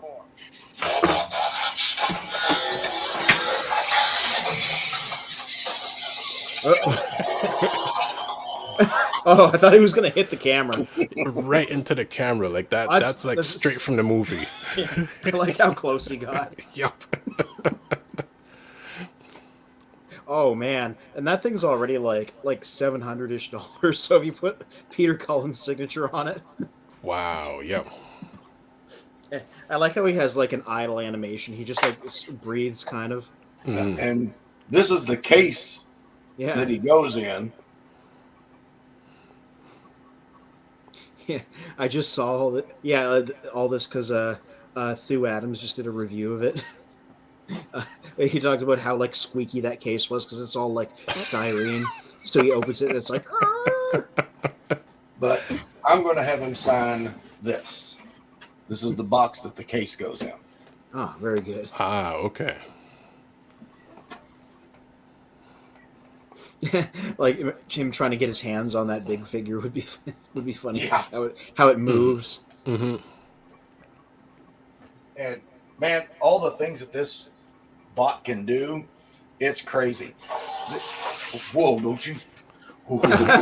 he just like flexed, and I don't know what it came to here. Yeah, looks like he's about to dab.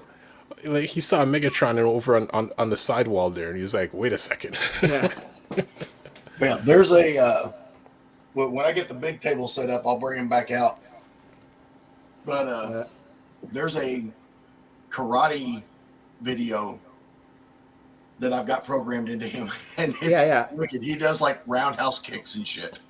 Yeah, I that's one of the things Stu talked about, how there's like an app you can use to program custom animations, but then if you're not a programmer, you can download custom things that other people have put together. Yep. Nice. Okay. So. Yeah. Yeah, the app.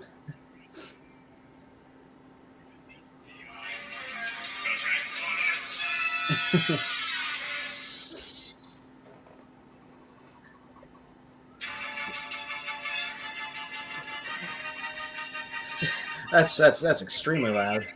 Mm-hmm. You know, it's funny. YouTube is sensitive that they were probably at the end of this say a copyright strike that we're playing the actual episode.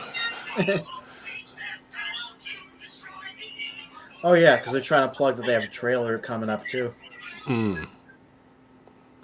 Yeah, I was surprised. There's the other the pieces. trailer. The trailer Okay. and roller, but that's another $700. Yeah. But then I don't know if you can see that. Yeah, you can program in the stuff. And you can go on little missions and walk them around your house. And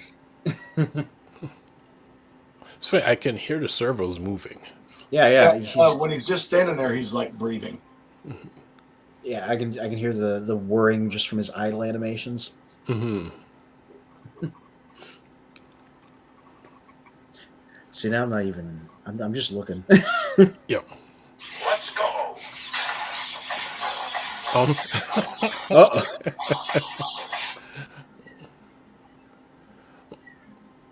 I was just like, you know what this is? This really is. Y'all have seen Small Soldiers? Let's go. Wow. The movie. Like, y'all ever seen the movie Small Soldiers? Because this is literally that. No, I've never seen that one. Oh, it was a science fiction-y film about like I loved it. a company made robotic action figures.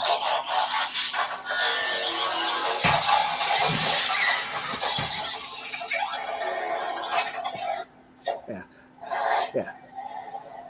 That is crazy. Yeah. Somebody cut him off in traffic.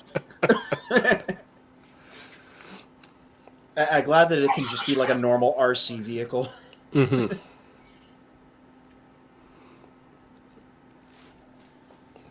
Is that the Trains deactivation? must be stopped, no matter the cost.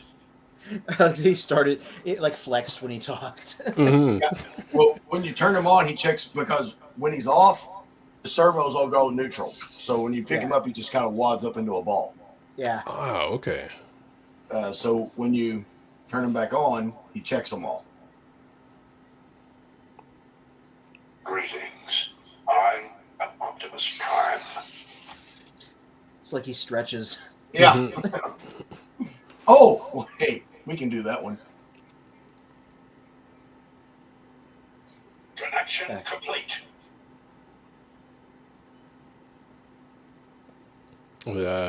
Utah. I hope I'm pronouncing it right. Utah from YouTube. Xenomorph. Yeah, it says Call of the Primitives. Yeah, the G1 episode. Mm-hmm. It's one of the a different studio animated that one, so it's got unusually detailed kind of anime like animation compared to the rest of the show. Yes. Here you go. Yeah. Oh, hey, yeah. Pay attention to my stuff in a second. We gotta watch. Oh, look at him stretch. Oh.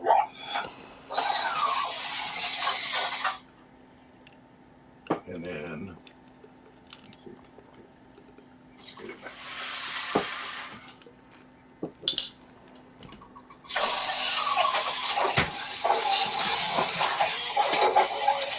Oh.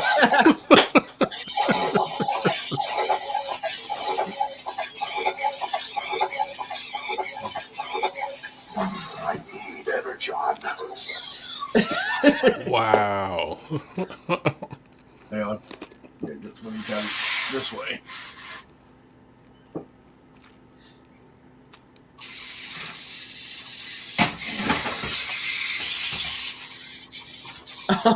Oh, that is crazy.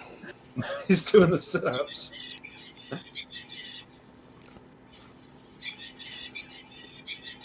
You hear the servos.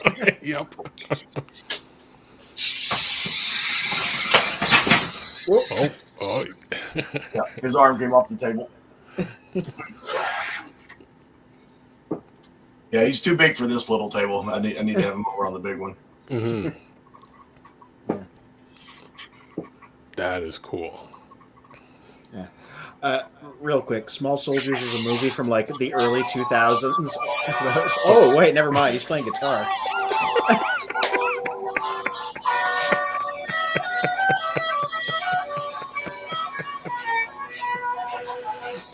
I don't care if we get copyright strikes. That was worth it. That was worth it. I was like, what can this Optimus not do?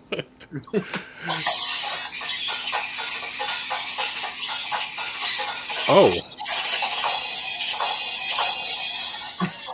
I was not expecting that. That's crazy. That is crazy. Yeah. It's the Optimus show. Yeah. Like forget that. We're just looking at this.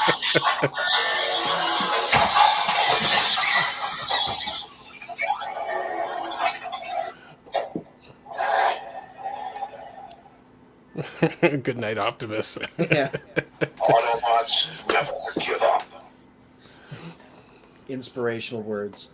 Yeah. So, Small Soldiers was a movie about a company made robotic action figures like that, but they were like army men, so they were just sort of like not GI Joe, but GI Joe. Okay. But they make the AI too good, so that they wind up going rogue. So then it's about this family has to deal with these like GI Joes tearing their house up. Nice. Okay. And I just realized that up. Yeah, it was a pretty good. It was a pretty good film. And I'm looking at this. I'm like, oh, that is literally just the Small Soldiers things because they could do all that stuff. They Pretty were making much. expensive. Yeah.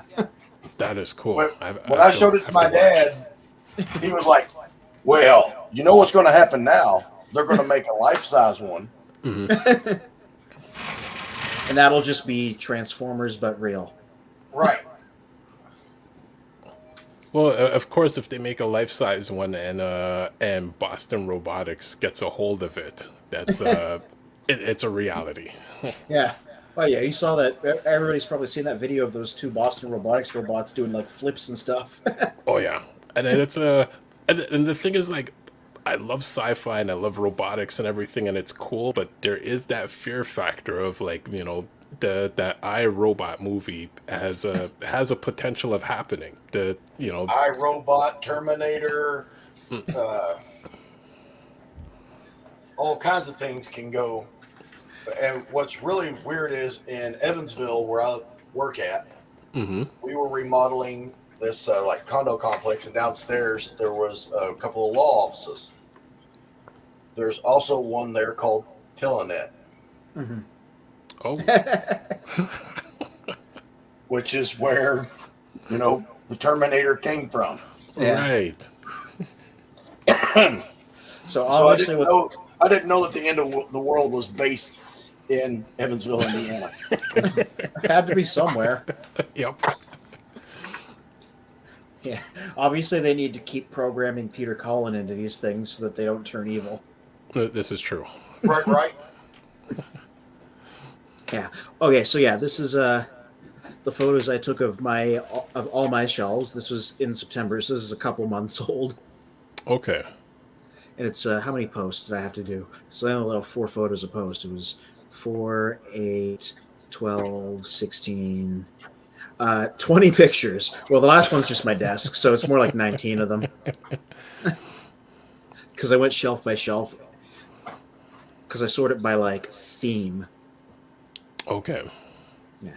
Okay, so the first one we got here is all my Generation 2 updates. Okay. Yeah, Laser Optimus, G2 Megatron, G2 Ramjet. My old G2 hubcap is right there too, like my vintage one. Nice. Yeah, and I also have a vintage windbreaker there. So like those are probably the oldest figures I own. Oh, okay. Well, that I didn't like purchase later. The oldest figures in terms of me getting them. Right. And yeah, these are just Generation 2 guys. And then if we head up that shelf, because this is the shelf to my left when I'm broadcasting, Okay. this is my Bumblebee movie guys. Entire shelf just for them. Nice. And this was before I got like RC and Shockwave, so this has already got more stuff now. Okay. It's one of everybody and then a bunch of Bumblebees, as you can see. Yeah. So then we move up, and this is the More Than Meets the Eye / Lost Light crew. Okay. I also threw the blogbots there. They're not from Lost Light, but they had to go somewhere, so I stuck them there. Yeah, they just fit. Yeah. So as Captain Hot Rod, Autobot Megatron, who was a model kit, and the rest of this cast are all characters that were in the comics. So I assembled them. Okay. Cyclonus, Skids, Nautica, Chrome Dome, all those guys. And there's Rung, who I made him T-pose for some reason. Yeah. Okay, so next shelf, and this is my Beast Wars updates. This is before I got Tarantulas. Okay. I have a gift for you. A gift? Yeah, because I am not a fan of Beast Wars. Ooh. Never have been. The ones that I have either came in like lots that I bought, or like Black Arachnia. I did buy her because I love spiders. Yeah. But I picked this up this weekend. Ooh. Hey. And the only thing I want out of it is Goldbug. I want Goldbug too. But we had the 25% off coupon for Target this weekend, and I had $30 in credit, so I only gave $22 for this. Oh, lovely. It runs like $79 here in the States. Oh yeah, I know. I've seen it here. So I got $50 knocked off of it. Nice. So I've already got my money for Goldbug, and I'm just going to gift Ransack, Skywarp, and Predacon Scorponok to somebody. Oh, nice. And if you don't have them there, I will gift them to you. Yeah, I do not. Well, I have the other version of Scorponok, the original. That's the Toy Colors version in the set there. So that's the closest thing to me having one. So yeah, we'll get some information sometime, and I will send them your way. That would be lovely. That's unexpected and great. I think the one I'm interested the most in is Ransack because I don't have kickback, so that's brand new to me. This is the other one that I picked up. Oh yeah, Tonkinator. Tonkinator. Such a lovely box. just like new vintage. And Tonka won't have anything to do with anything evil, so they had to make them Autobots. Yeah, so they had to make new characters. Autobot. It says Autobot all over it. Yeah. So I'm using this as my shattered glass. That's a good idea. Nice. And because they can be whatever you want. They never made a toy of this, but there was a Shattered Glass Devastator in the old BotCon comics, and he was for some reason ambulance colors like white and red. I think it was like a Defensor reference. Okay. But they never made any merchandise of it, so you have one that exists in plastic, so that can definitely be Shattered Glass Devastator. Yeah. Okay, so yeah, so this is the Beast Wars collection, and then what came next? Oh, that's it for that post. I gotta go on to the next one. Yeah, there. The very top of that bookshelf is a bunch of randos. A bunch of Grimlocks to the left there, like a movie one, a G1 one, a Beast Wars one, an animated one. Wow. Then Power Dashers on the right. Mm-hmm. And the middle is just 3 random things that people have given to me as gifts because I love it when people give me these things and I always keep them. Cool. It's Nemesis Prime, speaking of that, from Age of Extinction. He wasn't in the movie, but they made one. Okay. Titanium Starscream, Studio Series movie Megatron. Yeah, just extras. Okay, so now on a little shelf behind me, these are all my G1 guys, which is just Optimus, Hot Rod, and Ravage. Nice. Yeah, these are all reissues, obviously. I don't have any vintage guys. It's still beautiful. I mean, the Yeah, reissues and the knockoffs are just. I mean, on the shelf, they look exactly like the originals. Oh yeah, it's a great set of stuff. Mm-hmm. Yeah. Then this is literally another shelf of random guys. This is mostly the people in the back are all third party. That's a G2 Mirage, Erector, Toy Colors RC. Mm-hmm. Got in the middle. I have the Chevrolet Aveo Swerve that you could only get as a promotion in the 2000s. Nice. Yeah, there's a bunch of random Kingdom stuff. Now, what is that pink azalea right there? Is that what that is? Yeah, that's the version that was a TFCon exclusive. It's the colors of the unproduced G1 RC prototype. Nice. Oh. Yeah. Mm-hmm. Yeah. Azalea is one of my favorite RC models. Yeah. And that's the version I wound up with, and I'm like, yeah, it's a really fun figure, and I just like those interesting colors too. Yeah, so I can probably pop the photo up really quickly while we're on this window. G1 RC prototype. Because yeah, they were going to make RC in G1, it just never got produced. Mm-hmm. And there's the picture. The TF Wiki probably has it. Yeah. This was a hand sculpted prototype, so if it had actually been made, it probably would have looked nicer in the end, and also probably would have had her actual colors. So that's where they got the colors for that that TFCon exclusive. It's a nice little reference. What's interesting is I think it's only recently where I kind of noticed the RC's design kind of shares a similar design to Blur. Yeah, a little bit. I mean, they were both designed by the same man, Floro Deary, like at the same time, so. Okay, makes sense. The guy obviously had like a specific aesthetic to all the stuff he put together. Right. Most of the movie guys were done by him. Yeah. And then on next shelf down, another bunch of randos. On the left is my Revolution set, which was a bunch of G.I. Joe guys redone as like various Hasbro properties. Okay. There's a Matt Tracker from Mask there. There you go. Nice. Yeah. Rom the Space Knight, Leo Rick from Visionaries, Roadblock, bunch of Micronauts. Yeah. And over here is just a bunch of random stuff too. Gigawatt, Lift Ticket, an old Revenge of the Fallen Ransack. Cool. Yeah. Okay, so next post. The very bottom is my Transformers Prime collection. If it ever loads. There we go. Nice. Mostly US stuff, but I got a Japanese Unicron because he only came out in Japan. Like the versions of Breakdown and the Jet Viacon they just put out. Yeah, just most of this is vintage from like 2011 or whatever. Okay. Yeah.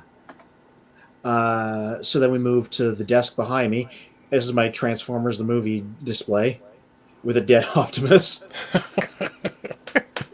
It's almost like everyone's pointing the fingers of like who shot him. Yeah. Yeah. And these are all Studio Series guys mostly. Okay, cool. Siege Magnus in there too, but yeah.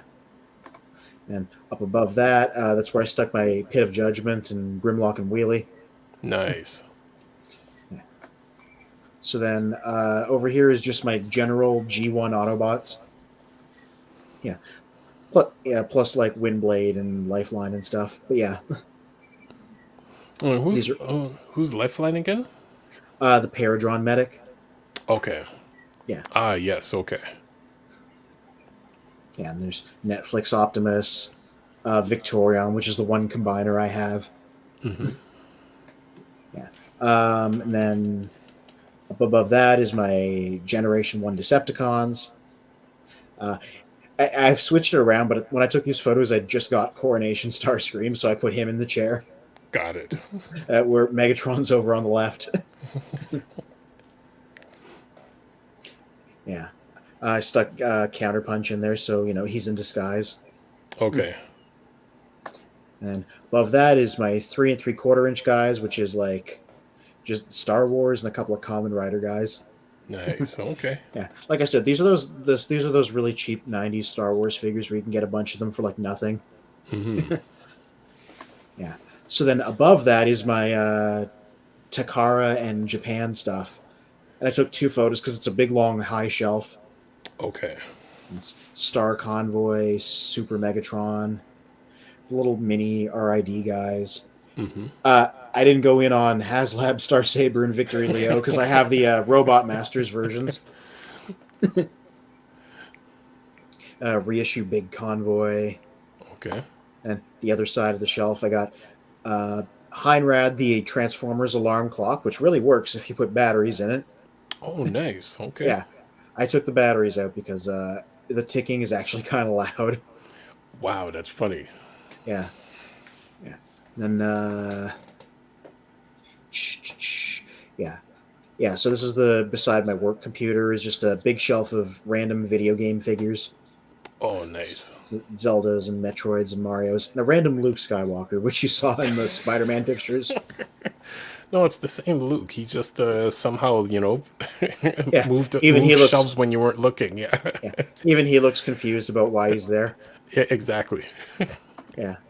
And then this was like my desk where I worked at the time. Just like random small guys. Mm-hmm. But some Transformers stuff, reaction figures, some Beast Wars guys, a couple of reissue Power Ranger flip changers. Okay. Yeah. Then the other side is just Holler, who I just had at the time. Nice. Yeah. A friend of mine drew that Samus when I ordered when we did some sales, so I keep it there.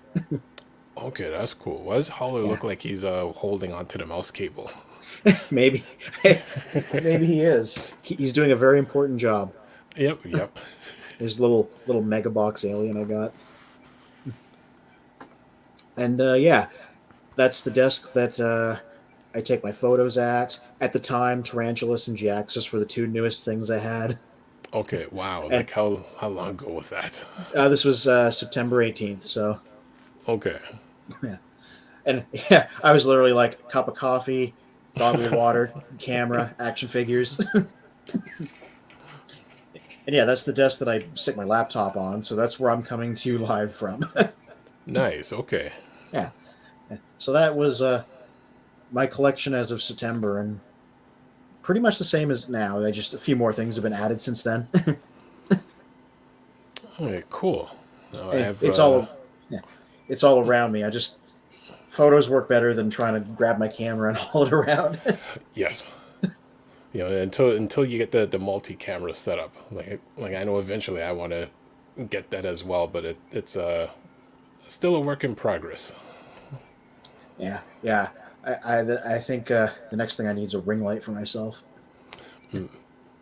Well, funny enough, I'm using an old, I guess you would say an old bedside lamp. The ring light, yep. Oh, turn that on and just like blow it out.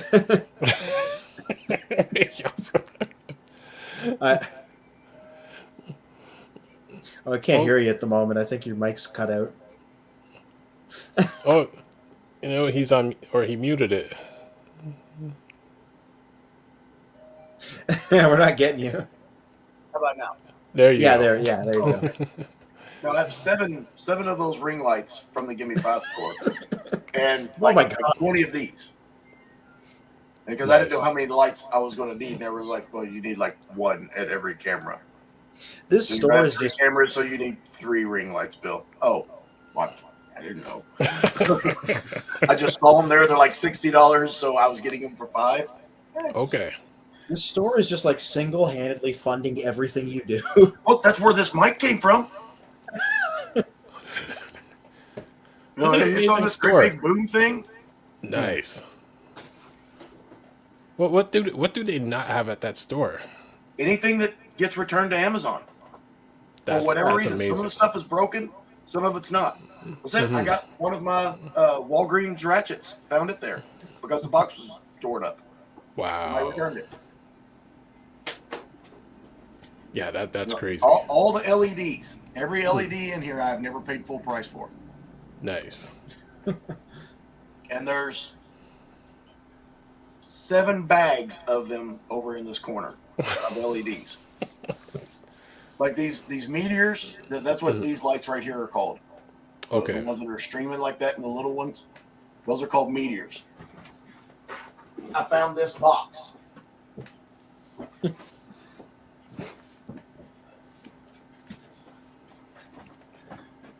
It has 19 sets of them in it.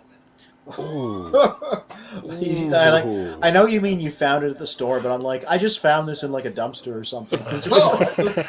Give me 5. 19 sets. Ooh. 19 sets. They're about $25 a piece. I paid $5 for 19 sets. Boy. Yeah, that's insane. Today I found 20 mole stakes. Which a mole stake is a solar powered stake that you stab in the ground and it goes into it vibrates the dirt and it drives moles out of your yard. I'm trying to do it humanely because I'm fixing to go out there with a shotgun. Right. And just start blowing holes like Bill Murray in Caddyshack. Maybe you'll strike oil like the Beverly Hillbillies. Well, that would be nice. That would be nice. Children of Primus live from Hawaii. You just have a mansion behind you. That's right. Yo, permanent retirement. We all have our own wing. Courage, his cats, and his wife are over here.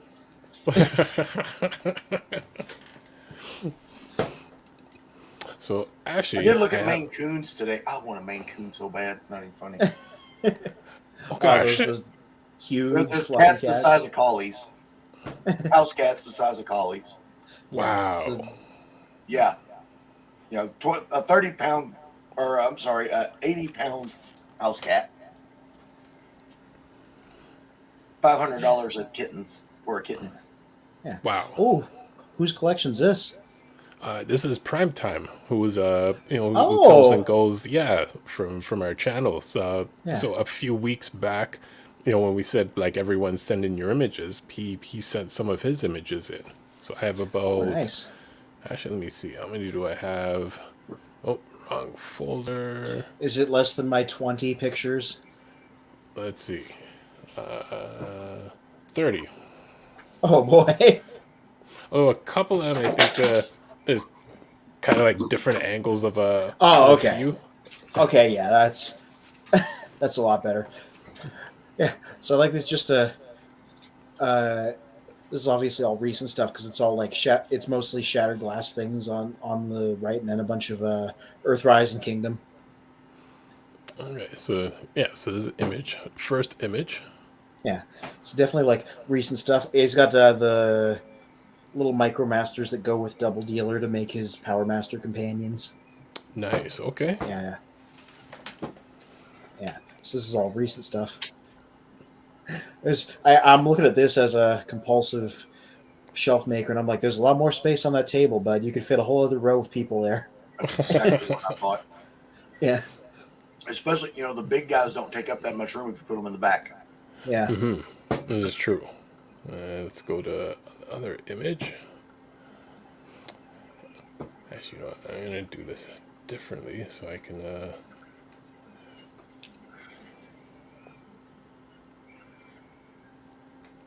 There we go. Ooh, okay. I would love one of those because that would be a perfect thing to stick on my wall.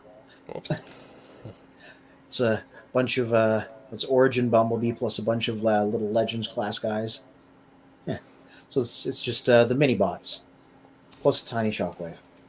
Wow. Okay. I really like that shelf. That is a good looking shelf. Nice. Okay, and next one. Decepticon Legion. Yes. Actually, who is? Oh, which character was that again? 'Cause Barricade. I believe. Yeah. Barricade, yeah. Okay, The character from the movies imported back into Generation 1. got it. Since everybody was like, so he's like Evil Prowl, so now his Generation 1 version is a Prowl repaint always. Yeah, nice look at that. I like these got 3 refractors. Everybody just kind of lined up shoulder to shoulder. Mm-hmm. Actually, let me. There But we go. that's the defensive line there. Yeah, that's what I was reaching for. Mm-hmm. And because Blitzwing is already like a football guy because of his role in the cartoon. Yep. Nobody's getting past that row in the back. You got the jump starters and the other half of the Seekers. Oh, so I guess this was just the Decepticon shelf side to side. Okay. Yeah, that makes sense. Yeah.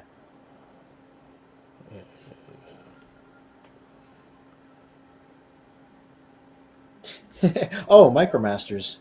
I love these tiny little wall shelves. Yes.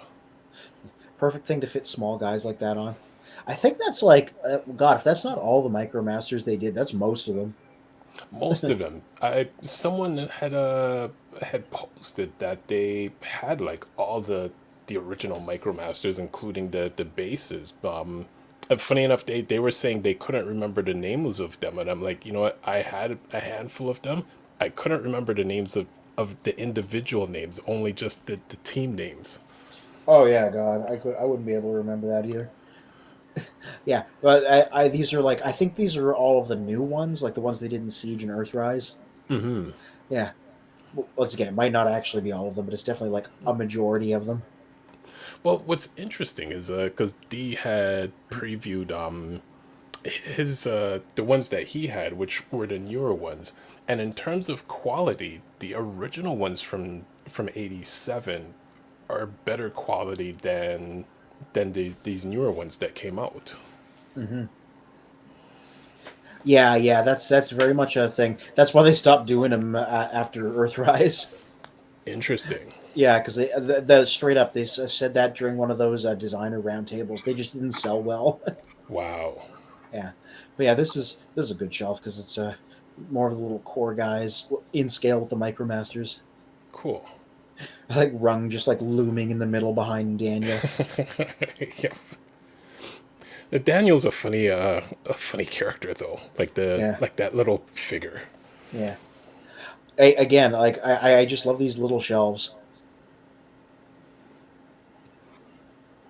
And there's just more of them. Yep. I think between all these photos, I've now seen every one of these this particular tooling, like the cliff jumper, hubcap, bumblebee, Mm-hmm. multiple bumblebees.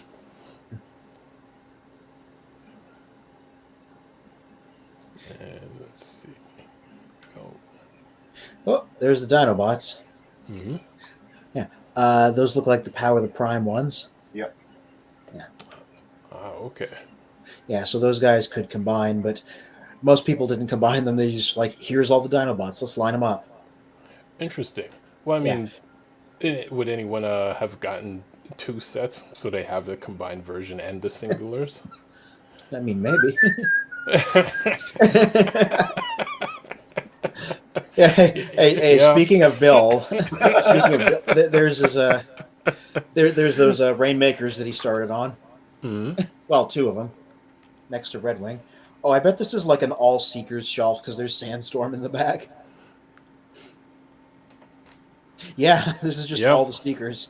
This is all the Siege. This is mostly Siege, but then you got Earthrise, Sandstorm. Yeah. Is that Shattered Glass Starscream in the back? Yeah. They put it in his Jetfire colors. Yeah, actually looks kind of nice in those colors. Yeah, it's beautiful. Yeah, it's a good looking figure. Oh yeah, there's the other Rainmaker. I like that they stuck G-Axis there because his design's sort of like a corrupted Seeker.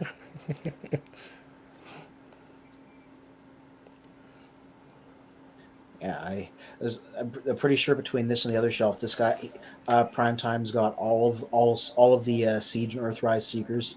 Mm-hmm. Yeah. Oh, there we go. The main Autobots. There we go. That's like the season 2 lineup. Or actually, yeah. Well, with pipes. Yeah, season 2 plus pipes. Yep. Yeah. That's just the core show guys, basically. It is. Yeah. Oh, again, I love these like wall-mounted shelves. This is such a great way to display these lineups. Mm-hmm. Yeah. I like Omega Supreme's claw just hanging out there, and there's the full thing. Yep. Yeah. He also stuck Ultra Magnus in there. But yeah, this is very much just like the main Autobots. Cool. Yeah, like in this collection. Yeah. Oh, he found a Cosmos. I still can't. Cosmos is out there in the wild. Yeah. No, he's not. He's like Bigfoot. Yeah. Yeah. Oh, there we go. You ever seen blurry pictures of him? Yeah. Yeah. Season 3 Decepticons straight up. Well, and Overlord, but Overlord looks like he fits. He's the right colors. Mm-hmm. Ooh. Oh, hey, I see some of my favorite Decepticons slightly over to the right there. The Seacons? The Seacons. Yeah, there we go. It's next to Fort Max. So this is just like later G1, basically. Mm-hmm. Ooh.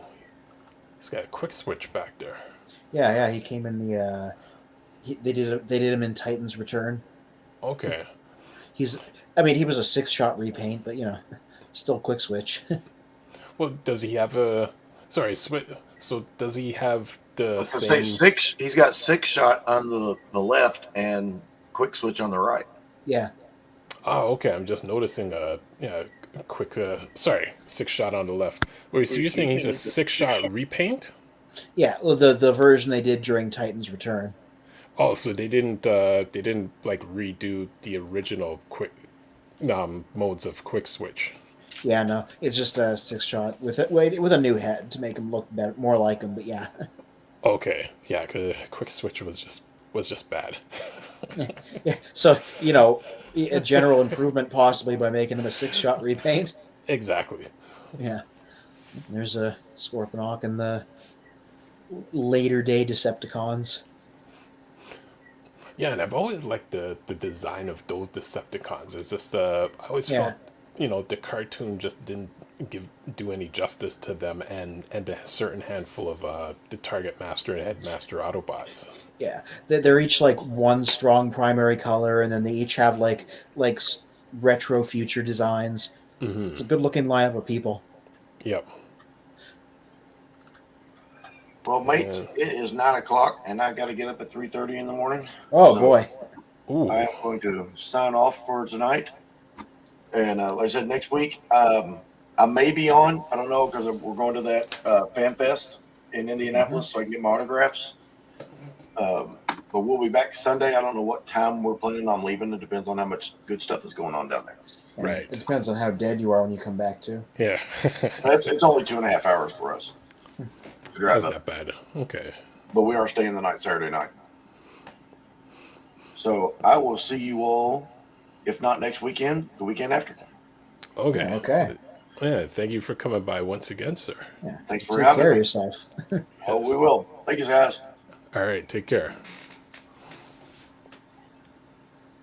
Yeah. Cool. And then it was 2. I like the format of people just kind of coming through and showing up and going. Yeah. It's almost like a night talk show. Yeah, basically. or like a casual common area where people will just come and go. Yep, exactly. Yeah, this guy has this stuff crammed in so tight. Well, Yeah, and there's I was the gonna last of the say. Oh, sorry. Go ahead. I just said that's the last of the Titans. So this guy has collected every Titan that they've done so far. Nice. Well, I didn't see the arc, but I'm going to go ahead and assume it's here somewhere. Well, yeah, we'll see. Yeah. 'Kay, I was gonna say, yeah, with so many figures, when a lot of figures come out, as like you can only work with whatever space you have, so it's like slowly they just start like everyone just starts bunching up next to each other. Yeah. Like so many of my shelves are dictated by like space choices, like what can fit there. Mm-hmm. Like I grouped them by theme, like you saw, but like it's very much like, do I have too few or too many to go in this particular space of this particular group of characters? Right. Yeah. Oh, so this is Beast Wars and extended Beast Wars stuff. And the Chicken Dinobot. chicken Dinobot. Yeah, the raw chicken Dinobot. Hey, dinosaurs and birds are connected, so maybe that's an apt comparison. This is true. Nah. Oh yeah, there's the arc. There's the arc. Yeah. Hey, you got the buzzworthy version of Pterosaur, because, like most people, because the Amazon one just kind of didn't show. Oh, I wonder which kind of gun he gave him. He gave him someone else's silver gun.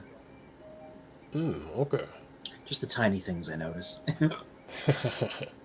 Oh Lord, I have the hiccups. Oh, that Shadow Panther is starting to fall over. Yes. It's like a photo shoot. I gotta do something to make myself stand out. Yeah. Yeah, there's the arc. Yep. This is a very eclectic group of Beast Wars guys. Mm-hmm. It seems like he mostly went for the weird repaints instead of the default versions, Interesting. which I can respect. Like, I'm specifically after the TV show cast. That's what's on the Beast shelf that I showed you. Right. Okay. Oh, Titans Return, guys, specifically. Oh, but that's Velocitron also. I wonder what the theming of that shelf is. I'm trying to see if I can parse it, because I'm like, that's a Velocitron Blur, Velocitron Override, Titans Return Nautica, and RC.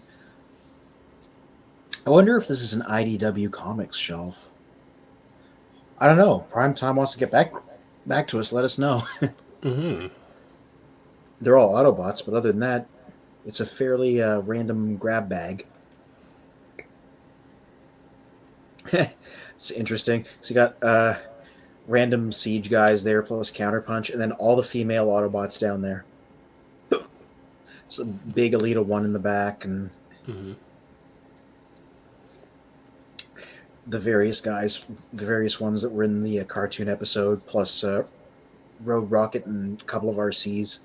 Okay. And let's see. All right. I think we're down to our last set here. Oh, okay. That's a very specific theme. It's all the weird repaints. Oh, okay. Yeah, like blue streak there, silver streak, road rage, exhaust, burnout, hot shot, art fire. Yeah, so it's literally just all the funky repaints. Right. Yeah. The Ironhide. Yeah, the black Ironhide. Yeah, it's not all Diaclones, but most of them are Diaclones. Got it. Can you? Oh God, I have the hiccups. I don't know if you can hear. It's okay. Trust me, they get me at an odd time as well. Yeah. And let's see. Wait, I think 5 more images. Yeah. There's the Victorion like I have, but decombined instead of combined. Oh, okay. Oh, and the monster bots. Yeah. Nice. So these are unusual Autobots. Mm-hmm. If I was gonna guess a theme. There's a bunch of the pretenders they did in Power of the Primes right down at the bottom. Oh, okay. I like these little boxes. That's a good way to sort figures. Older Thrilling 30 and Titans Return Autobots. Oh no, but then there's a G2 Universe Leadfoot. Some of these shelves are mystifying to me. But then again, I'm presuming that there's a theme to them, like how I try to theme my stuff. Might be entirely something that only Primetime knows. Well, wouldn't this be one variation of Wreckers? You're right. I don't know why I didn't clue into that. That's the Wreckers. Yeah, yeah. Okay. Yeah, it's only because I've noticed Sandstorm and Roadbuster in the background. Yeah, no, that's every one of those characters has been a Wrecker in some continuity or another. Yep, Smash down there at the bottom, the little red ox was on the list of recruits in at the very end of Wreckers, Treads, and Circuits. Oh, okay. So that's a very technical contribution. But yeah, Scoop, Leadfoot, Perceptor. Yeah, these are all Wreckers from one universe or another. Nice. So yeah, I bet all these have themes that I'm just not cluing into. Well, hopefully, I like this shelf. Yeah, hopefully, Primetime gets to see this. Yeah. Those are the combiners. Oh, straight up. Yep. All the combiner torsos specifically. Oh, it's a. Oh, but then there's a. Oh, and the triple changers. Yeah, triple changers in the back too. So these are all Titans Return and Combiner Wars Voyagers. That's what it is. Nice. I bet he I noticed that we haven't seen any combined combiners outside of the Devastator that we started with. That is true. Yeah, so these are. What is the theming here? So there's Stunticons, Combaticons. There's the mercenaries there because you got Bug Bite and Sound Blaster. Right. So the single versions, or the other components of the combiners. Yeah, plus a few other randos. Mm-hmm. Yeah, I think those are just the mercenaries in the corner. Okay. And let's see. And last one. A lot of purple. Yeah, these look like random Decepticons. I think these are from IDW 2, like the Brian Ruckley stuff, because I remember a lot of these guys were paired up with each other. Okay. Yeah, I forgot. And it's funny. I had the one tank on the far right in the middle row. Quake. Yes, yeah. Quake. Yeah, the middle Spinister. And then those guys in the front. Yeah. Well, I mean, I might be overthinking it. This might just be latter day Decepticons. Yeah. Oh, okay. Yep. And then Cloudraker. I had a Duocon and the one on the far left in the middle row.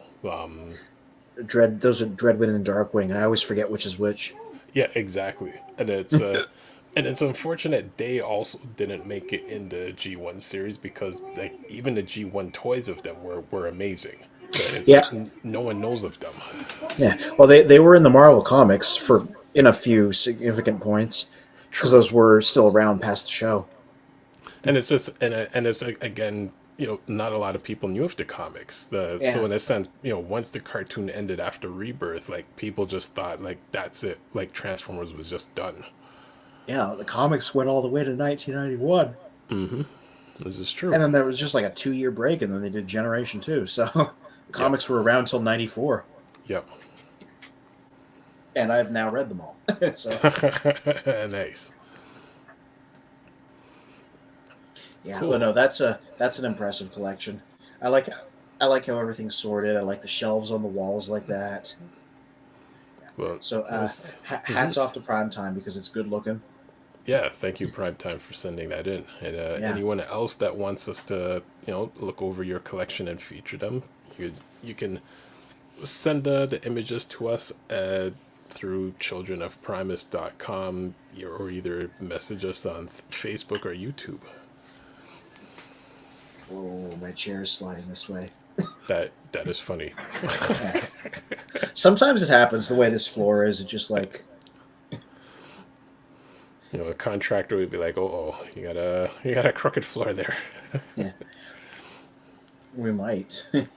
Mm-hmm. I just if I hit the angle just right, the wheels on this chair start to slide me this way. Like most of the time, they don't.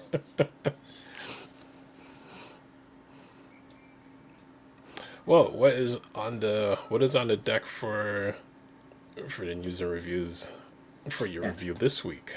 Yeah. The Walgreens exclusive in the US, GameStop exclusive here, Minerva. Oh, okay. Yeah. Who I got because I watched Master Force and liked Master Force, and this is a character from Master Force. Nice. Oh, hiccups. Yeah.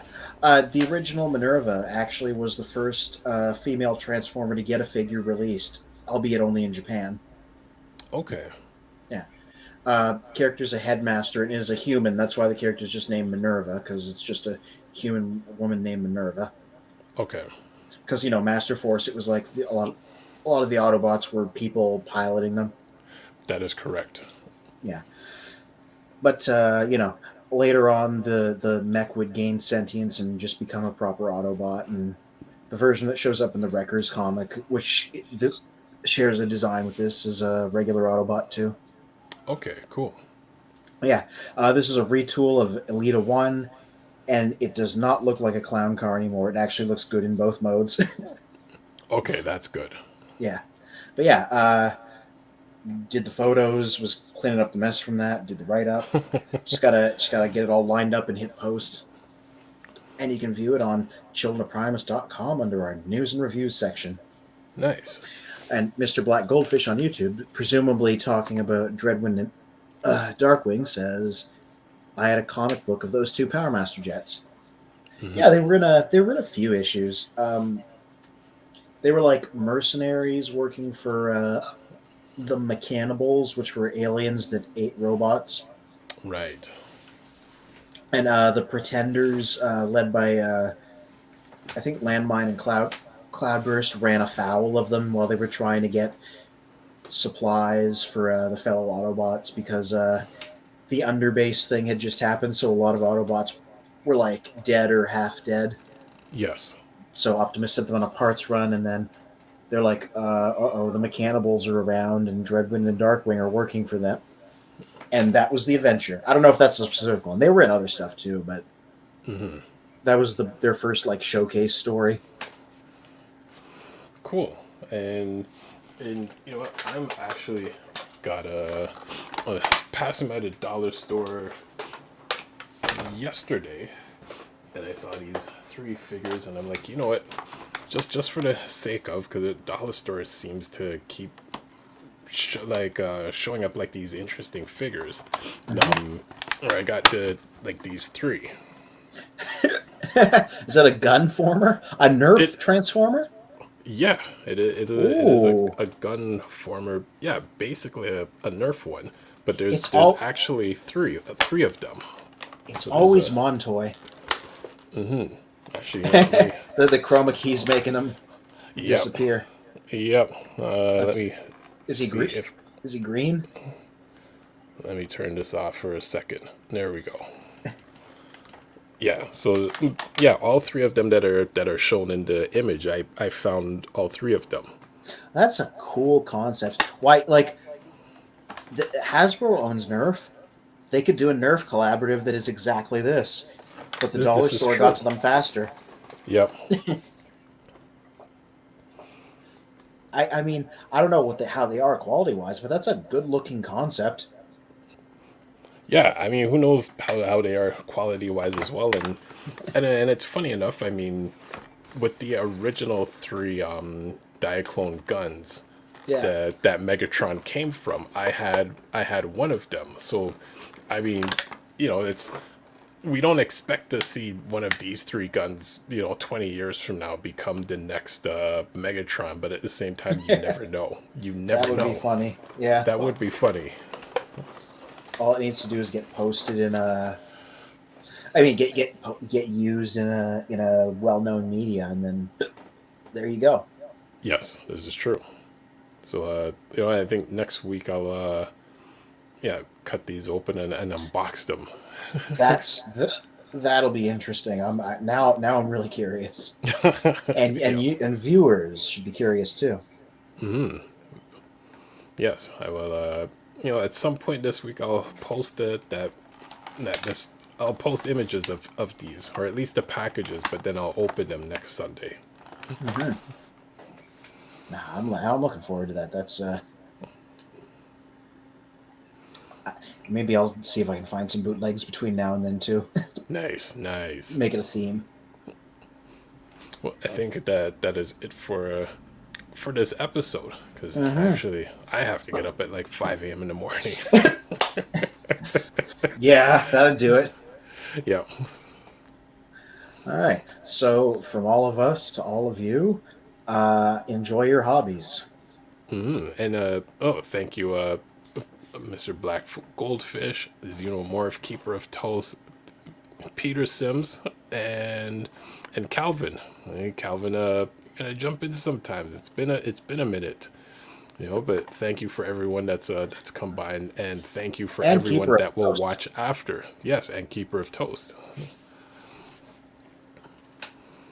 Who's I just popped over to his YouTube page to confirm his most recent video is about the Shattered Glass Sideswipe custom. So yeah, go give his channel a look. Nice.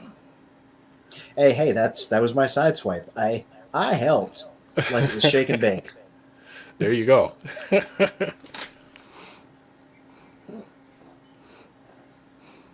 Cool. Yeah. Well, on that note, well, it's